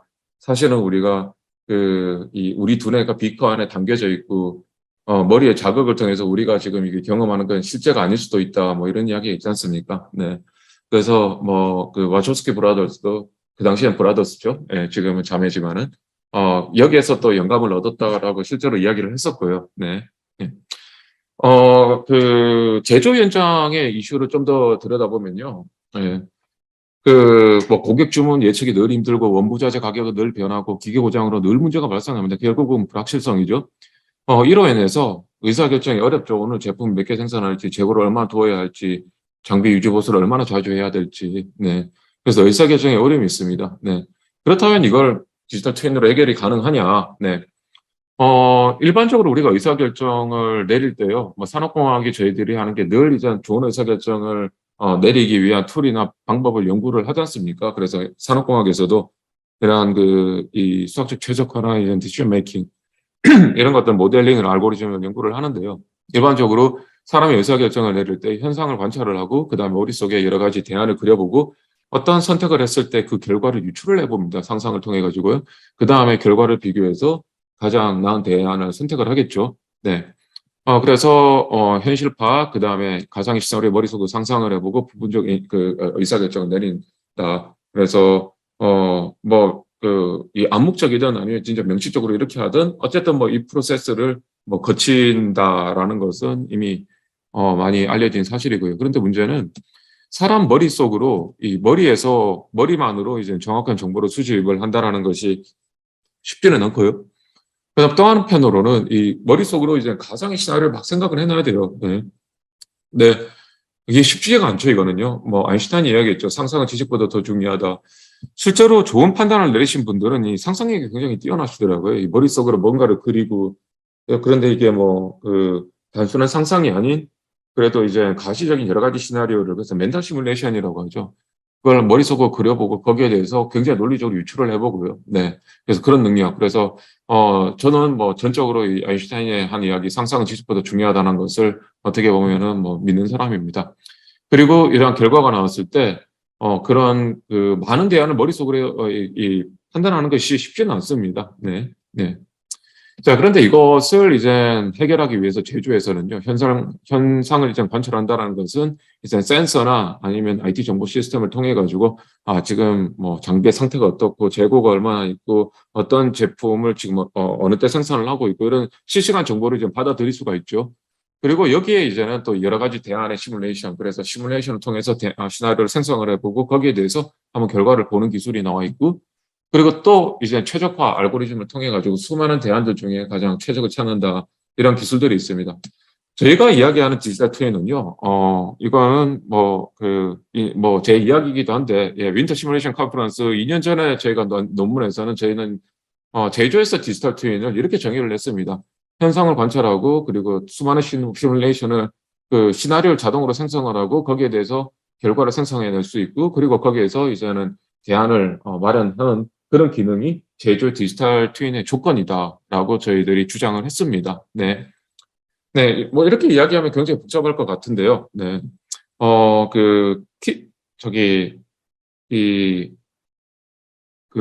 애트리에 스마트 팩토리 하시는 김현 박사님이 이걸 보시더니 하시는 이야기가 이거 내비네. 예, 딱 이야기를 하시더라고요. 내비게이션. 예, 저도 그걸 이야기를 듣고 야, 이게 맞네, 내비네. 이런 생각을 했습니다. 즉, 우리가, 내비가 이제 실시간으로 GPS 정보를 바탕으로 우리 위치가 찍히고, 그리고 또 우리 위치가 실시간으로 가상생계에서 또 찍히고요. 그 다음에 또 실시간 교통정보가 반영이 되면서 계속 이제 업데이트되고 정보가, 그리고 우리 의사결정을 도와주면서 또 이 그래픽 환경에서 인터페이싱하는 역할로 우리 의사결정에 도움을 주는 거지 않습니까? 네.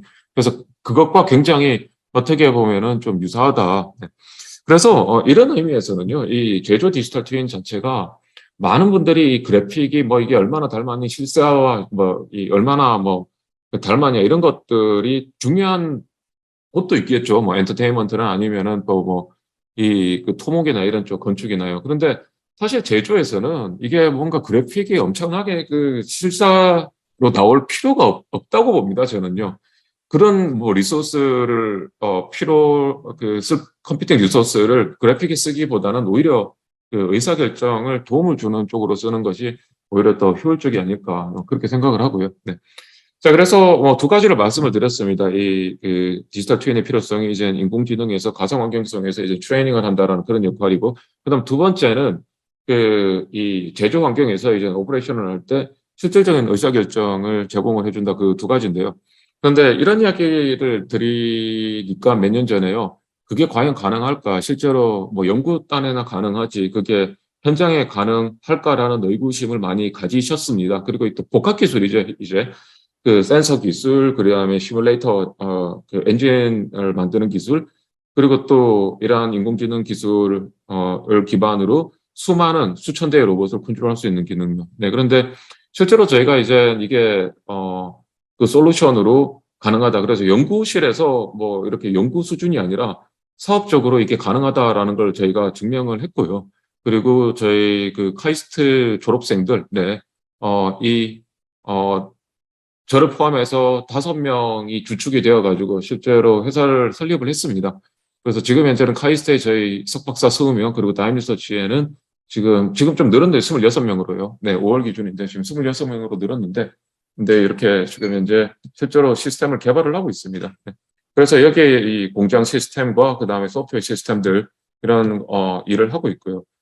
그리고 실제 아까 뭐 설명드린 것 같이 그 물류 시스템에 공장 내에 그 물류 시스템에 이런 시스템을 도입을 해가지고 그래서 여기에서는 이 1000대 로봇 운영 시스템을 실제로 저희가 이제 디지털 트윈을 통해 검증도 하고 그리고 시스템 개발에도 활용을 하고 있습니다. 네, 활용을 하고 있고요.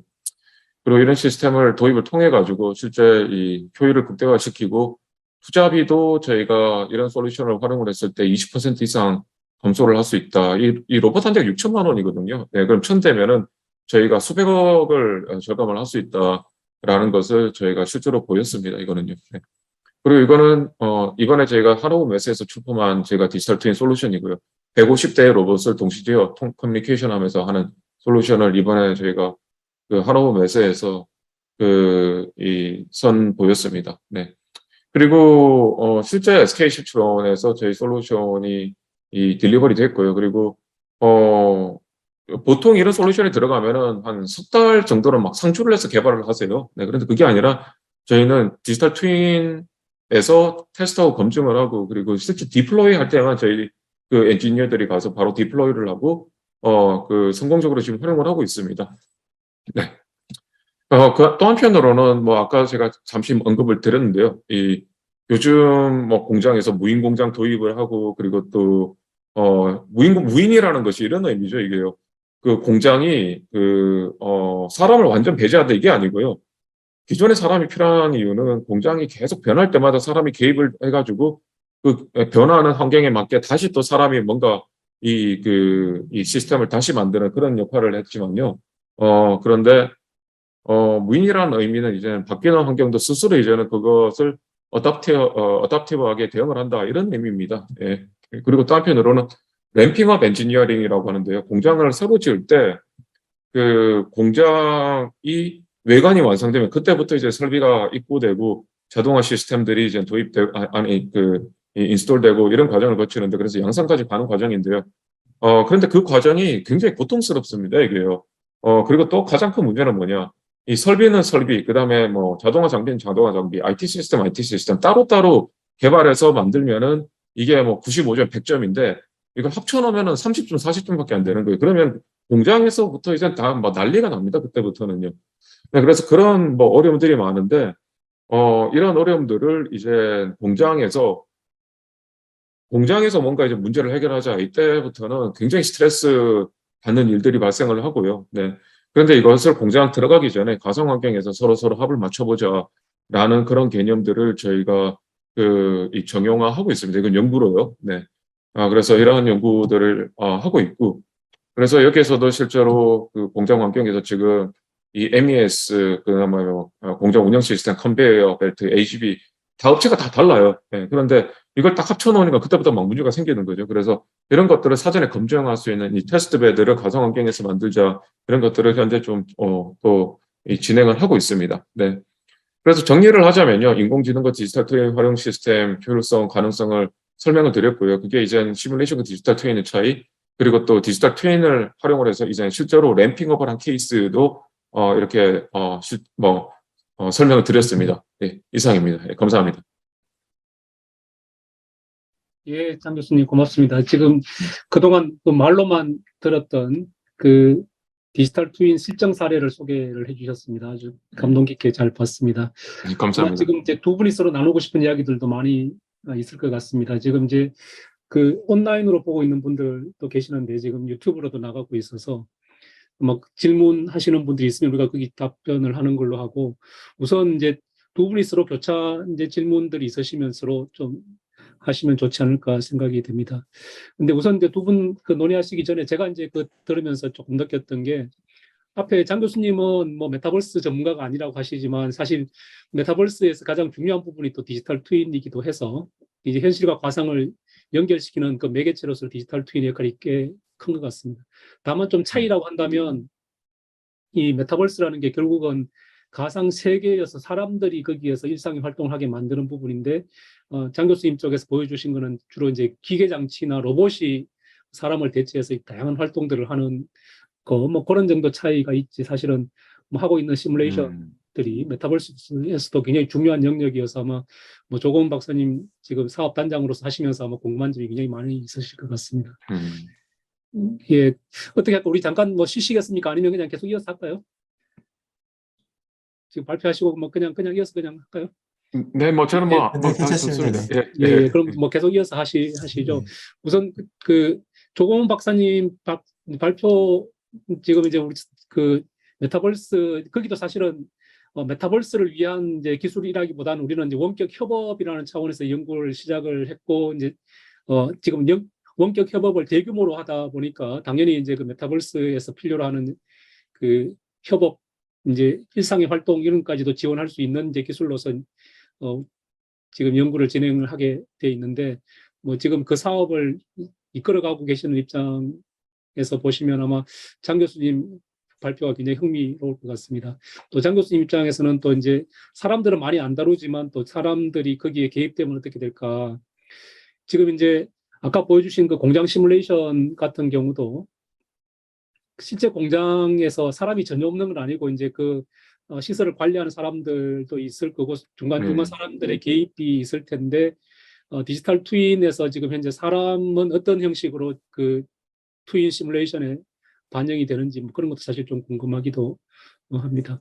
우선 그것부터 한번 이야기를 시작을 해볼까요? 지금 그 디지털 트윈 보여주셨는데 거기에 사람은 어떻게 반영이 되는지 또 그 부분 이야기를 가지고 시작하다 보면 이제 조 박사님 궁금한 이야기 하실 수 있을 것 같아요. 네. 일단은 저희가 그 사람을 그 반도체 공장 같은 경우에서는 뭐 그 요즘 이제 기본적으로 무인화 사람이 없다라는 전제를 많이 두고 있지만요. 그 일반적인 뭐 그 공장 같은 경우에서는 이 사람도 이제는 이 안에 그 휴먼 인 더 룹으로 그냥 완전 사람도 이제는 같이 그 안에 두는 것들을 요즘 기본 모델링으로 좀 두고는 있습니다. 네, 그래서 이런 거죠. 이게 그 이 로봇과 그 협업을 하면서 그 사람이 개입될 때는 보통은 이 일반적인 일은 아니고 로봇을 뭐 메인터넌스 하거나 아니면 고쳐야 되는 그런 상황들이요. 그렇다면은 그런 상황에서는 그 이 일반적으로 문제가 이 메인터넌스의 가장 큰 문제는 그 장비를 아는 장비를 알고 있는 장비에 대한 지식과 장비의 예를 들면요. 장비를 쓰는 사람의 지식이 떨어져 있어요, 보통요, 이게요. 그러니까 예를 들어서 우리가 뭐 냉장고가 고장 났다 하면은 저희 집에 LG전자의 냉장고는 LG전자의 분들이 가장 아시죠. 그런데 냉장고를 어떻게 썼냐는 그 냉장고를 구입해서 쓴 고객들이 아는 거예요. 이 냉장고를요. 네. 예를 들어서 뭐 냉장고를 며칠 전에 이사를 했다. 그러면 이 냉장고 환경이 큰 변화거든요, 이젠. 그리고 뭐 냉장고를 옮길 때 문제가 생길 수도 있는 것이고요. 네. 그래서 이러한 그 설비도 마찬가지입니다. 이걸 어떻게 썼느냐의 정보와 그 이 설비 자체의 정보가 융합된다. 그런데 그 융합을 어디에 만들 것인가? 예. 거기에 대해서 이제 뭐 디지털 트윈이 여기에서 이제 메인터넌스에 하는 사람의 그 사람에게 이 오퍼레이션 했던 정보를 제공을 한다. 그럼 이걸 어떻게 제공을 해줘야 되냐? 네, 그래서 이거를 이제 그 과거에 한 이틀 동안의 이슈들을 쫙 자동으로 뽑아주고 그리고 또 이 동작하는 기계라면은 그걸 플레이백을 해가지고 그래서 지금 현재 이 로봇팔이 이렇게 움직여야 되는데 지금 이거를 뭔가를 빼다가 뭔가 이제 그 스톡이 돼가지고 이걸 겨우 억지로 딱 뽑았다 예를 들어서 그럼 여기에서 토크가 많이 걸렸는데 그 상황이 어떻게 되냐 그러면은 이걸 이 3D로 플레이백을 시켜버리는 것이죠 이런 식으로요. 그러면 이런 방식으로 그 오퍼레이션의 정보와를 이 그 정보 자체 그 설비의 도메인 전문가에게 이 전달해주는 그런 하나의 그 이 플랫폼 관련된 이슈들이 뭐 그 여러 가지가 좀 뭐 많이 이슈가 되고 있습니다. 네. 그래서 뭐 그런 것이 이제 사람을 어떻게 활용을 하냐, 또 사람에 대해서 역할이 무엇이냐, 거기에 한 뭐 예라고 할 수 있겠습니다. 네. 예, 근데 이제 사람이 이제 예를 들면 지금 만들어 주신 그 디지털 트윈은 이제 원격에 있는 사람 전문가 입장에서 보면 그 제가 그 전문가가 현장에 가지 않고 지금 내가 있는 자리에서 현장을 모니터링하는 용도로는 아주 훌륭한 이제 툴이 되는 건데 지금 이제 내가 직접 거기서 뭔가를 변화를 시켜야 된다. 뭐 로봇이 네. 고장났으면 고쳐야 된다. 근데 내 물리적인 몸이 가지 않고도 할 수 있는 방법은 현장에 있는 기계 장치를 쓰거나 아니면 사람의 도움을 받아서 이제 고쳐야지 되는 거죠. 이제 네, 맞습니다. 예, 맞습니다. 그런 경우에 이제 조공훈 예. 박사님 쪽에서 하는 것들은 그러면 전문가 입장에서 현장에 가지 않고도 현장에 있는 사람이 대처할 수 있도록 어떻게 도와줄 수 있는가. 그럴 때 이제 내가 안경을 쓰면 원격에 있는 전문가가 현장에 있는 것처럼 현장에 있는 사람을 지도해서 문제를 풀 수 있게 도와줄 수 있는가. 뭐 이런 쪽이 아마 조공훈 박사님이 관심 있는 영역일 텐데 그게 이제 두 분의 접점인 것 같고. 근데 이제 제가 궁금한 부분은 이제 그것도 있지만 우선 이제 그 디지털 트윈의 시뮬레이션 관점에서 보면 현재는 사람이 배제가 돼 있다는 거죠. 그래서 이제 네. 그게 무슨 이야기냐면 이게 실시간에 가상으로 정보가 전달이 돼야 되는데 우리가 IoT를 써서 전달을 하더라도 그 IoT가 사람의 움직임까지도 실시간에 추적하지 않으면 그 정보는 안 넘어가는 게 되는 거죠. 네, IoT는 맞습니다. 기장치에 주로 붙을 수 있으니까. 그렇죠. 예. 그랬을 경우에 이 시뮬레이션에서 이 사람까지도 고려하는 게 의미가 있는가가 첫 번째 질문일 거고 있다면 어떻게 반영시킬 건가 하는 이슈가 있을 것 같아요. 네. 예, 그 굉장히 중요한 포인트고 실제 저희가 그건 연구단에서 지금 하고 있는 것 중에 하나입니다. 그래서 그 앞에서 보신 그 동영상에서 그 포크레인 그 영상 보시면은 이게 작업장 자체에 사람이 들어가면 안 되는 곳인데 그런데 어떤 이슈로 해서 사람이 지나가야 될 상황이 있습니다. 네. 그러면은 그 사람 이동 경로를 일단은 이 디텍터를 하고요. 그리고 사람도 이제 센서를 차고 있고요. 그래서 안전상 문제로 이제 이 사람이 어느 지점으로 간다라는 것을 일단 사전에 입력을 하면은 그러면 거기에 맞게 이제 로봇들이 길을 다 비켜주고 예. 그리고 안전 펜스를 그 벌추얼 펜스를 다 쳐주는 거죠. 벌추얼하게. 예. 그리고 난 다음에 그 사람의 또 이동 경로를 다 트래킹을 하면서 그래서 안전 관리를 한다. 뭐 그런 개념들을 저희가 지금 연구를 하고 있습니다. 네. 그래서 이건 안전상의 문제로 그래서 로봇이 있는 조업장에서 이 사람이 또 개입이 돼야 될 때 그러면 안전을 보장하기 위한 하나의 이 안전장치 이런 쪽으로 연구를 하고 있습니다. 예, 그래서 이제 굉장히 다양한 시뮬레이션을 하려면 이게 이제 각종 센서들도 동원이 돼야 되고 그게 현실 정보를 가상으로 보내는 역할을 하는 거고 이런 이제 다양한 정보를 모아서 의미 있는 해석을 하려면 결국은 슈퍼컴이 붙어야지 될 텐데 많은 가능성들을 실시간에 계산해내고 그 중에서 가장 최적의 솔루션을 선택할 수 있게 도와주려면 결국은 그냥 그 컴퓨팅 자원이 일반적인 컴퓨팅 자원으로는 해결이 안 될 거고 아마 슈퍼컴이 붙어야 되지 않을까 생각을 합니다. 그런 쪽에서는 아마 조건 박사님이 굉장히 오랫동안 연구를 해오셔서 지금 이제 두 분의 역할들이 상호 보완적으로 결합이 되면 디지털 트윈에서 지금 일어나고 해왔던 일들을 실시간에서 사람들이 실시간에 활용할 수 있게 도와줄 수 있지 않을까. 그래서 이제 이 확장이라는 관점에서 보면 가상에서 현실로, 현실에서 가상으로 가는 건 사람들이 많이 했는데 가상에서 현실로 와서 내가 현장에서 뭔가 의사결정을 실시간에 할 때 이게 연동이 되면 훨씬 더 좋지 않을까 이런 생각을 해봅니다. 근데 두 분이 서로 궁금한 거 한번 또 이야기 나눠보시면 어떨까 싶습니다. 그래서 좀 그 좋은 그 강연 또 발표 감사드리고 좀 많이 배웠습니다.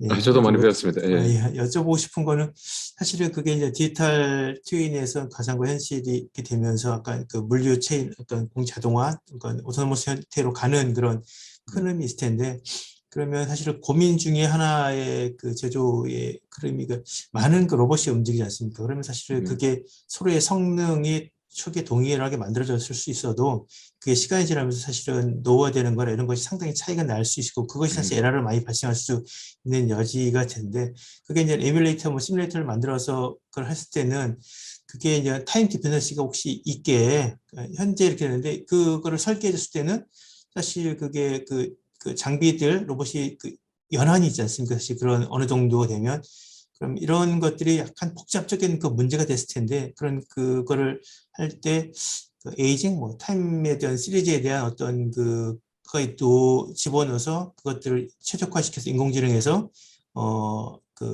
구현할 수 있는 건지 그러니까 이게 이렇게 만들어 놓으면 최소한 뭐 5년 정도는 큰 적이 있는데 몇 년 단위에서 이걸 리페어해야 된다 뭐 이런 것들에 대한 컨셉들이 들어갈 수 있는지 한번 그렇게 좀 궁금해서 좀 여쭤봅니다. 네. 그 화면을 보면서 설명을 드리겠습니다. 굉장히 좋은 질문이시고요. 네. 시간이 없어서 요거는 제가 따로 설명을 못 드렸는데요. 여기 보시면은 이 이상 징후를 감지하는 솔루션입니다, 이게요. 그래서 이 안에 장 교수님, 그 전체 화면으로 보여주실 수 있을까요? 유튜브에서 보면 네. 작아서 안 보일 것 같습니다. 네, 알겠습니다. 예, 예. 이 전체 화면으로 다시 해서요. 네, 네. 그래서 보시면요, 여기 이 내부에 이 다양한 센서를 넣어가지고, 그래서 그 센서를 기반으로 지금 현재 이게 이상이 있는지 없는지를 판별하는 겁니다. 그래서 뭐 저기 딥 오토 인코더라는 방식을 썼고요. 네. 그래서 여기 보시면은 그 일반적으로 저희가 이제 노멀한 환경에서는 요 히스토그램 안에 보통 시그널들이 들어와야 되는데요. 지금 여기 보시면은 이 그 케이블에 로드가 잘못 걸려가지고 지금 갑자기 이상이 발생을 했죠. 그래서 그걸 디텍팅을 한 경우입니다. 이거는요. 그런데 방금 말씀하신 것처럼 이게 이 실시간으로 계속 데이터를 모니터링하면서 여기 정상을 지속적으로 업데이트를 합니다. 실시간으로요. 네, 그래서 이게 이제까지 쌓아놓은 데이터를 뭐 예를 들어서 80%, 그다음에 새로 업데이트하는 게 20%뭐 이렇게 밸런스를 맞춰가지고 그래서 끊임없이 이 업데이트를 시키고요. 이 로봇이 뭐 한 100대가 뭐 된다 이러면은 다 100대가 다 조금씩 달라요, 이게요. 그렇기 때문에 자체마다 이제는 고유한 특성을 가지고 있게 돼요. 그래서 이게 쓰면 쓸수록 이제 고유한 특성들이 조금씩 뭐 패턴이 바뀌거나 아니면은 또 이게 조금씩 가거나 이런 것이 좀 바뀌겠죠, 이거는요. 네, 그런데 그것을 이제 데이터를 통해 가지고 계속 이제 뭐 정상 상황은 끊임없이 학습을 하면서 요 로봇의 정상은 요거다, 이 로봇의 정상은 이거다 이렇게 모니터링을 하는 것들을 지금 운영에 담고 있습니다. 네. 아마 그러면서 저희가 사실은 이제는 저희가 애플리케이션을 잡은 것 중에 하나가 이제 드론이 약간 그런 그 부분이어서 이제 드론도 사실은 그러니까 드론도 이제 군집 드론하고 그러면 뭐 사실 최적화 이런 부분들이 이제 많이 뭐 사실 그거는 장기적으로 드론 비행하는 그런 부분은 아니어서 좀 다른 측면이지만 그게 이제 UAM이나 이런 쪽으로 넘어가면서 이제 상시적인 그런 흐름으로 갈 수 있고 사실 그게 그렇다고 하면은 요 현재 시스템에 대한 그런 부분들이 뭐 추가 이게 확장하는 그런 부분에 있어서 뭐 그 제조의 디지털 트윈 쪽 측면에서 드론 쪽이나 이런 쪽 모빌리티 쪽 부분에서의 그 접목할 수 있는 방법들은 혹시 뭐 특별한 어떤 그 다른 노력이 필요한 건지 아니면 현재 솔루션에서 이렇게 사업의 확장성이라든지 이런 부분이 가능한 건지 뭐 이런 것이 사실 그럴 때는 그게 이제 아까 여기에는 공간 내가 그 어떤 정형화되어 있기 때문에 흐름이 외부적인 간섭들이 거의 없는 사람이라는 거 위에는 간섭이 없는 거지 않습니까? 근데 네, 그렇죠. 이게 이제는 아웃사이드로 나가게 되면 그 자연적인 현상에 대해서는 이게 그 어떤 그 영향을 받을 수 있을 때 그거를 예측해서 할 수 있는 그런 부분들에 대해서 하면 좀 더 이렇게 그 어떤 시뮬레이션 기술들 이런 부분들이 포함되지 않을까라는 생각이 들어서 밖에 그런 부분에서 아까 이제 뭐 자동차도 그럴 수 있고 뭐 다른 부분도 있지 않습니까? 그게 네.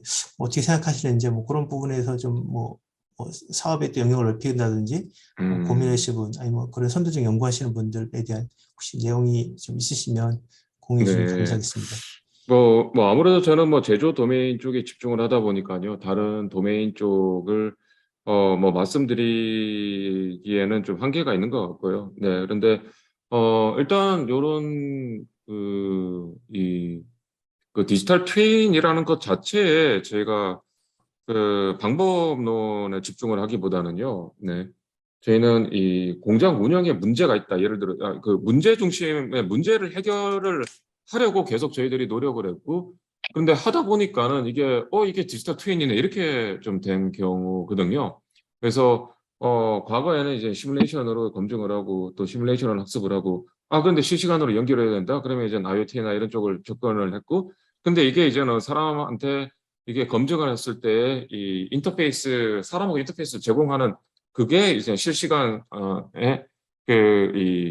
뭐 실감형 이 그래픽 3D 로 구현된 것이 필요하다. 그래서 그렇게 또 구현한 거고요. 네. 근데 그렇게 하다 보니까는 이게 IoT와 연결이 되고 그리고 실시간 의사결정을 내리는데 이게 또 3D로 현실을 또 이 현실과 이거를 또 검증할 수 있는 인터페이스가 되구나. 뭐 이렇게 된 케이스입니다. 네, 그렇기 때문에 그래서 그런 의미에서는 이제는 좀 문제 해결을 위한 공장의 현실적인 문제를 해결을 위한 솔루션이다. 그거를 고민을 하다가 이렇게 만들어졌다.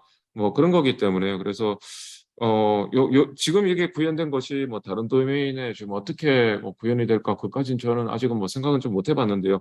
만약에 그게 뭐 이런 이 어떤 특정한 문제가 있는데 그 문제를 해결을 하기 위한 하나의 솔루션이다. 뭐 그러면은 이 방법론이나 이런 활용 쪽에서는 좀 확장될 수 있지 않을까 합니다. 예. 예, 감사합니다. 음, 온라인 질문이 있네요. 음. 네, 맞습니다. 이게 실제로 이 통신 레이턴시 이슈인데요. 그래서 이 저희가 디지털 트윈을 쓸 때는 로봇 제어 자체는 이 로컬에서 다 컨트롤을 합니다. 예. 근데 디지털 트윈을 쓰는 이유는 현실에서 뭔가 상황이 바뀌었을 때 그 상황에 재학습을 해야 된다. 예를 들어서 그런 데를 쓰기 때문에 그래서 현실에 적용 그리고 또 공장을 짓기 전에 그 사전에 검증을 한다. 그런 데 쓰기 때문에 그래서 지금 현재 저희의 디지털 트윈 개발이 된 것에 이 레이턴시 이슈가 직접적으로 뭔가 문제를 일으키거나 그건 없습니다. 네, 그런데 말씀하신 것처럼요. 이 뭐 향후에는 저희들도 이제는 이런 솔루션이 이 전부 다 이제 컨트롤까지도 디지털 트윈과 연동을 시켜서 한다라는 것도 지금 염두에 두고는 있는데 가장 큰 허들이 이 통신 이슈입니다. 예, 특히 레이턴시 이슈요. 그리고 또 저희들도 뭐 SK텔레콤과 이런 그 LTE랑 뭐 5G도 저희가 테스트는 해봤는데 그 생각보다 한계가 굉장히 많습니다. 네, 생각보다요. 네, 그렇기 때문에 그래서 그리고 또 뭐 통신 문제, 이거는 레이턴시 이슈는 아닌데 와이파이 시그널을 계속 이제 메쉬로 다 연동을 시켜야 되는 거잖아요. 근데 이 지역에 가다가 다음으로 이제 자연스럽게 넘어가야 되는데 그런 것들이 뭐 저희들이 이 통신 쪽을 또 전문가분들이랑 하지만 이런 이슈들도 늘 발생은 하고요, 공장에. 특히 또 공장 같은 경우에서는 그 방해 전파가 굉장히 많기 때문에요. 그래서 그 방해 전파를 피하면서 이제 통신을 연결하는 것. 그래서 오히려 이 디지털 트윈에서 가장 이 허들이 이 발전해서 저는 통신 문제가 아닐까 오히려 좀 뭐 제가 느끼기에는요. 뭐 그렇게 보고 있습니다. 예. 제가 하나 또 아까 오은택 교수님 말씀하신 것 중에 하나가 이제 이게 아까 이제 말씀하신 것처럼 알파고도 그렇고 그러니까 이게 최적화시키는 그런 과정에 가면 컴퓨팅 캐파시티가 사실은 어떤 영향을 미치는지 부분이 데이터를 계속 쌓는 부분이 있을 거고 그거를 러닝하려고 하면은 뭐 이런 학습 데이터를 계산하고 이런 부분이 있을 텐데 그런 쪽에서의 어떤 또 좀 이걸 옵티마이즈 하거나 아니면 무조건 쌓아놓고 그러지는 않을 거잖아요. 뭐 그렇죠. 지우기도 예. 하고 뭐 그러실 텐데 그럴 때 어떤 컴퓨팅의 어떤 영향 또 그것들을 구축하는 방법들 이런 부분을 쓰는 인공지능 할 때 어떻게 좀 고민하고 계시는지 네. 또 예, 그걸 아주 맞습니다. 예, 좀 좋은 어떤 성능 있는 알고리즘을 쓰시려고 하면 또 고민들이 많을 텐데 그럼 어떻게 하시는지 좀 여쭤봐도 될지. 예. 네. 그래서 지금 저희가 요 사업화를 한 솔루션 자체는요. 어떻게 보면은 가장 핵심 기술 중에 하나가 많은 컴퓨팅 없이도 이 러닝을 할 수 있게 만드는 게 저희가 지금 기술입니다. 지금 사업한 기술은요.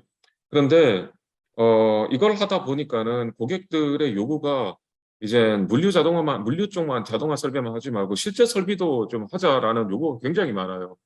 그런데 실제 설비 쪽에 들어가면은 이 자동화 로봇은 사실은 데이터가 그렇게 많이 필요 없습니다, 이게요. 그런데 설비는 엄청나게 많은 데이터가 생성이 되거든요, 이게요.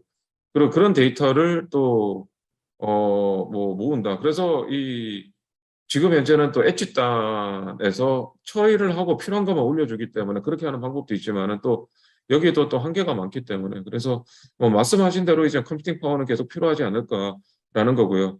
그리고, 궁극적으로는 이 전체적인 솔루션이 저희는 뭐 클라우드로 가야 된다라는 생각을 하고 있고 클라우드 솔루션으로 이게 왜냐하면요 실제로 우리나라에서도 지금 문제가 이 지방에 있는 공장에 IT 기술이나 새로운 기술들을 접목하고 싶어도 또 투자 여력이 있어도 그걸 메인터넌스하고 관리할 사람을 못 구해요. 굉장히 심각한 문제인데요, 요즘은요. 그렇기 때문에 오히려 자동화를 도입도 하고 이걸 메인터넌스까지 해달라는 요청이 굉장히 많습니다. 이거는요. 네.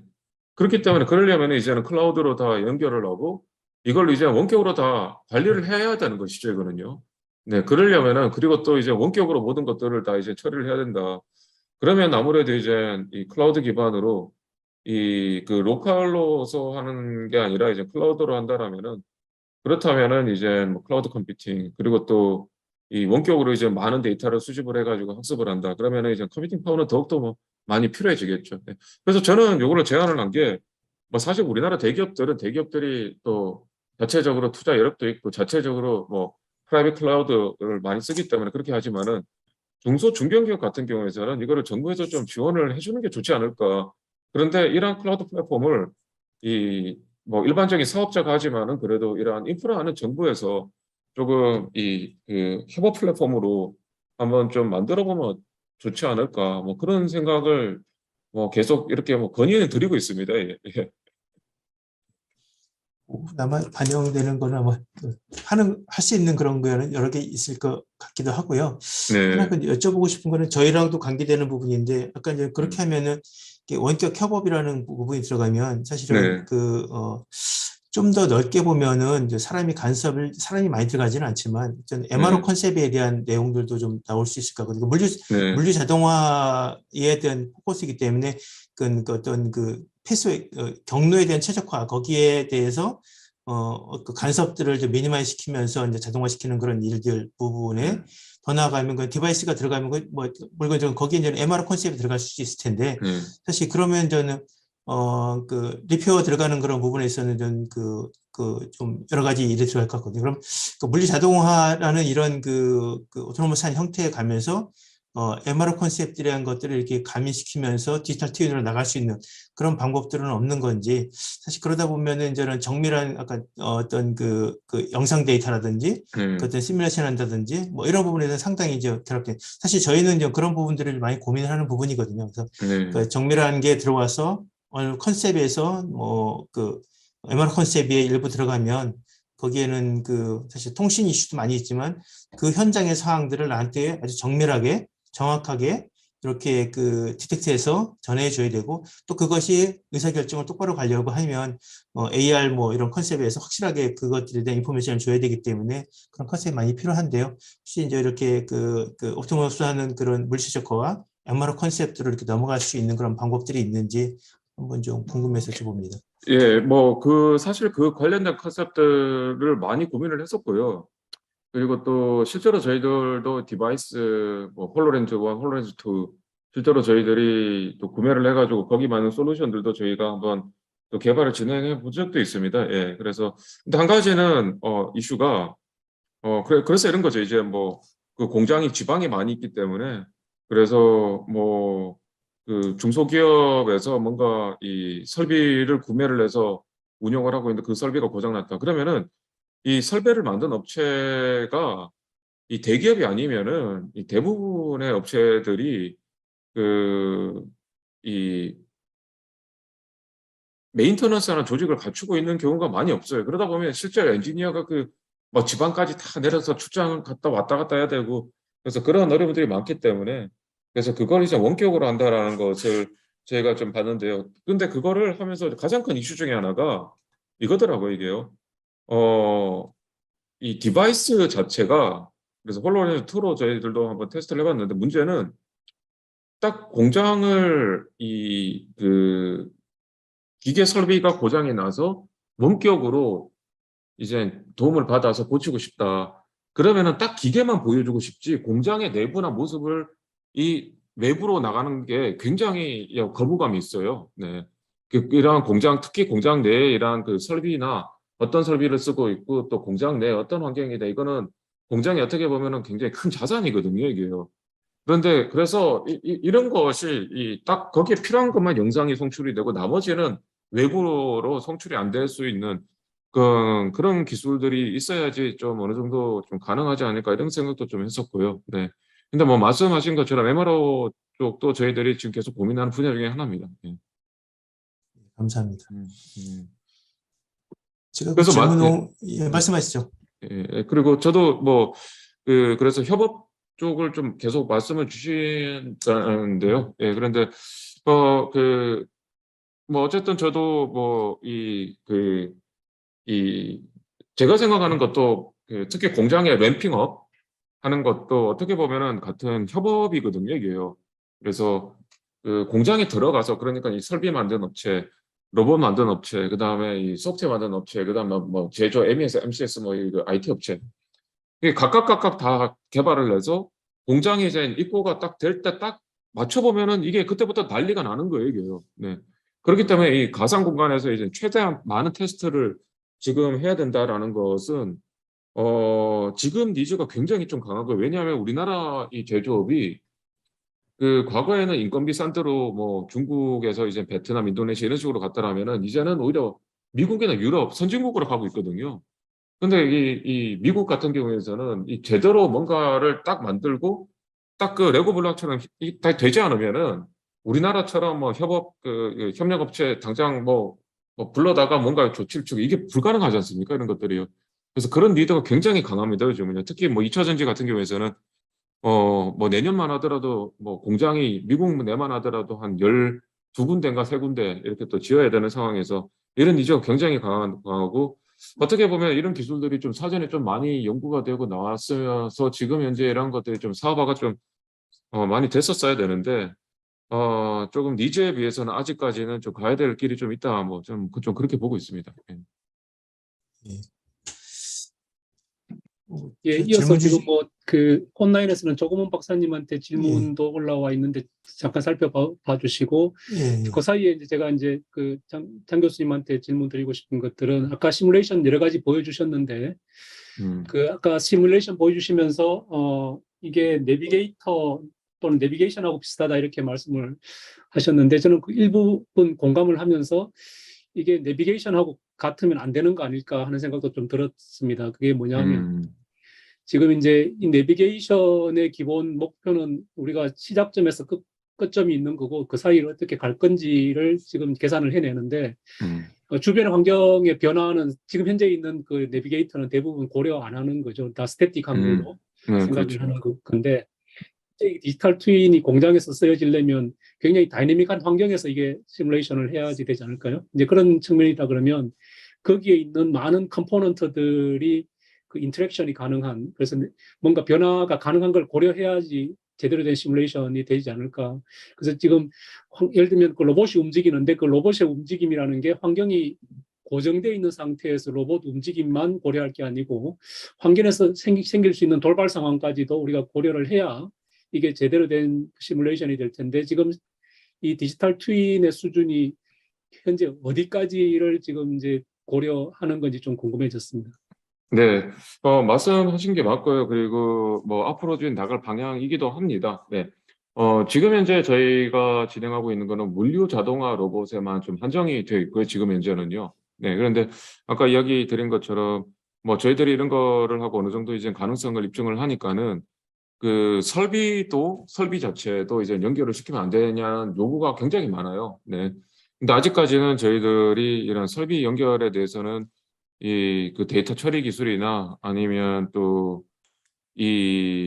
통신 문제 해결해야 할 과제들이 아직은 좀 많이 있습니다. 네, 그래서 뭐 말씀하신 대로 이 진정한 의미의 이제 디지털 트윈이 되기 위해서는 또 뭐 관련된 기술들도 좀 많이 그 연구가 되어야 되고요. 네, 그래서 이게 뭐 말씀하신 게 이제 방향이다. 뭐 이렇게 뭐 답변 드릴 수 있을 것 같습니다. 예. 거기서 하나 좀 의견을 드리고 싶은 게 있는 게 아까 이제는 그 설비 업체들이 이제 여러 군데 있으니까 저희도 마찬가지로 그 후발주자이잖아요. 사실 뭐 많은 솔루션들을 가지고 있는 기업들이 있고 경쟁력이라는 부분에 대해서 이제 고민을 하는 거지 않습니까? 그런 거를 할 때.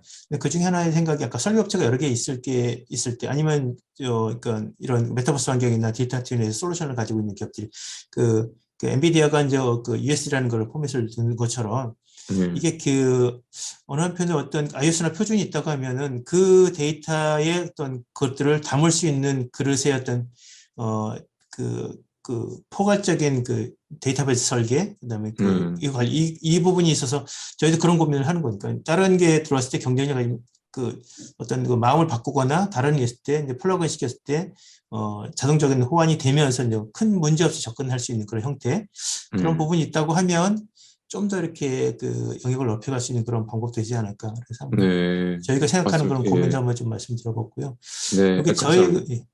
저희 요 답변 중에 뭐 사실은 이게 이제 디지털 트윈하고 이제 메타버스 이런 부분에서 아까 저도 설명을 드렸지만 그러니까 메타버스 디지털 트윈은 그 현실하고 아주 동일한 데이터가 가상으로 가고 또 가상이 현실로 와야 되기 때문에 사실은 또 메타버스는 약간 다른 측면이 그거보다는 엔지니어링 시뮬레이션 할 수 있는 거하고 좀 다른 측면이기 때문에 질문 주신 거에 대해서는 저희도 항상 고민하는 부분인데 이걸 어떻게 집어넣었을 때 그러니까 보여서 의미 있는 거를 주는 거는 렌더링 가능한데 이걸 아주 정밀하게 해서 그러면 그 사진 찍은 거와 그것을 그 공간을 만들어냈을 때와 실제 그 CAD 데이터로 들어갔을 때의 정확도가 맞느냐 이런 부분들은 사실은 아직은 그거는 갈 길이 좀 노력이 좀 많이 필요할 것 같고요.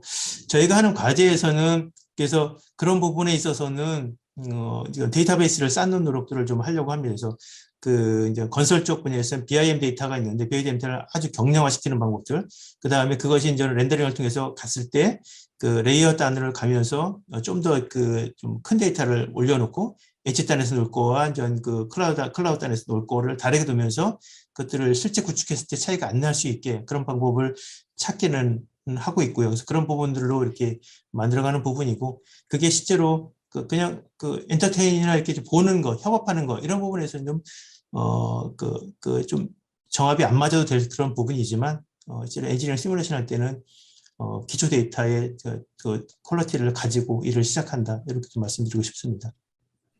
예, 그 더불어서 아마 거기 단장님한테 했던 질문 중에 하나는 이게 이제 결국은 렌더링 시간을 포함해서 이제 딜레이가 이게 얼마나 이제 예. 시리어스인가의 질문이기도 한 것 같습니다. 그래서 이제 이거는 결과물들을 시뮬레이션 하기 위해서 슈퍼컴이 얼마나 빨리 동작해야 되는지의 문제도 있지만 동시에 이제 네트워크 문제도 대통 문제죠. 같이 예. 있는 것 같아요. 그래서 이제 우리가 모든 계산을 현장에서 할 수는 없고 주변에 엣지나 클라우드를 연동시키고 그 뒷단에는 뭐 슈퍼컴까지 같이 붙어야 되는데 이게 실시간에 내가 의사결정을 하기 위해서 이 현장에서 해야 될 계산은 어떤 부분이고 또 엣지나 클라우드에서 처리할 수 있는 부분은 어떤 부분이고 또 슈퍼컴까지 넘겨서 해야 되는 부분은 어떤 부분인지 이런 것들을 잘 구분해서 아마 계산을 해내야 될 것 같고 이거는 우리가 같이 풀어가야 될 숙제 중에 하나가 아닌가 싶습니다. 맞습니다. 그래서 그리고 시간이 이게 지금 이제 꽤 흘러서 우리가 이제 100분 정도 시간이 지났는데 뭐 계속 이야기 나누면 뭐 계속 할 수는 있겠지만 다들 바쁘신 중에 오늘 오셔가지고 시간을 이제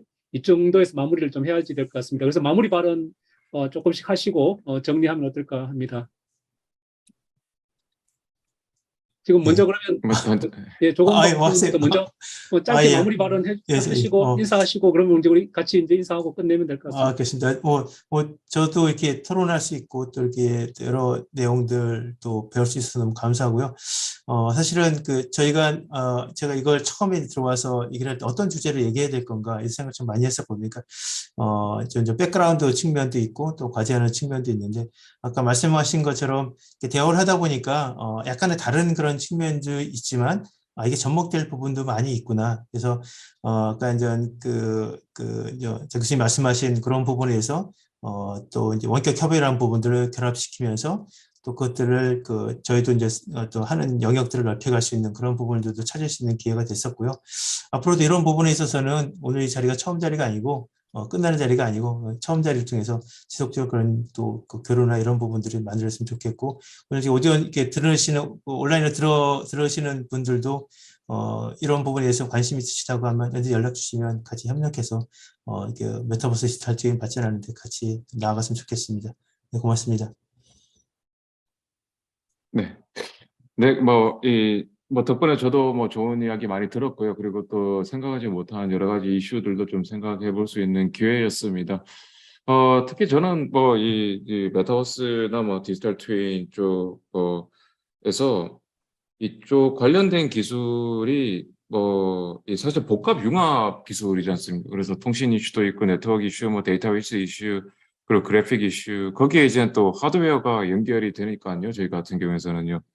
그래서 거기에서 이제 하드웨어와 연동 이슈, 이런 복합적인 이슈들이 있기 때문에 그래서 한번 이 다양한 분야의 전문가분들과 함께 이러한 장이 계속 좀 만들어지면 좋겠다. 뭐 이런 생각도 지금 좀 머릿속에 스치고 지나갔습니다. 예, 이렇게 뭐 초청해 주셔서 다시 한번 감사드립니다. 예. 예, 네, 고맙습니다. 감사드립니다. 오늘 두 분 소개해 주신 것처럼 이게 이제 우리가 그 메타버스 이야기하면서 주로 가상세계 이야기를 그동안 많이 해왔는데 실제로 이게 그 메타버스의 가장 그 짧은 정의, 확장 가상세계라는 관점에서 보면 현실에서 가상으로 어떻게 확장할 건가, 또 가상에서의 결과물들을 어떻게 현실로 확장할 건가의 관점에서 본다면 이 디지털 트윈이 중간 매개체로서 굉장히 중요한 역할을 할 수밖에 없다고 보여지고 또 이게 중간 매개체로서 제대로 역할을 하려면 초고속망 또 거기에 모아진 데이터를 실시간에 처리할 수 있는 인공지능 또 슈퍼컴퓨터 이런 것들이 다 연동이 돼야 제대로 된 메타버스를 우리 일상에서 활용하게 되지 않을까 생각을 합니다. 바쁜 시간 중에도 참여해 주시고 또 좋은 그 경험 나눠주셔서 고맙습니다. 오늘 두 번째 세미나는 이걸로 인사를 드리고 또 다음 기회에 세 번째 세미나에서 다시 인사드리도록 하겠습니다. 고맙습니다. 네, 네, 감사합니다. 고맙습니다. 네, 감사합니다. 예, 수고하셨습니다. 네, 수고하셨습니다. 위원장님 감사합니다. 나가겠습니다. 네, 네. 선생님도 감사합니다. 고맙습니다.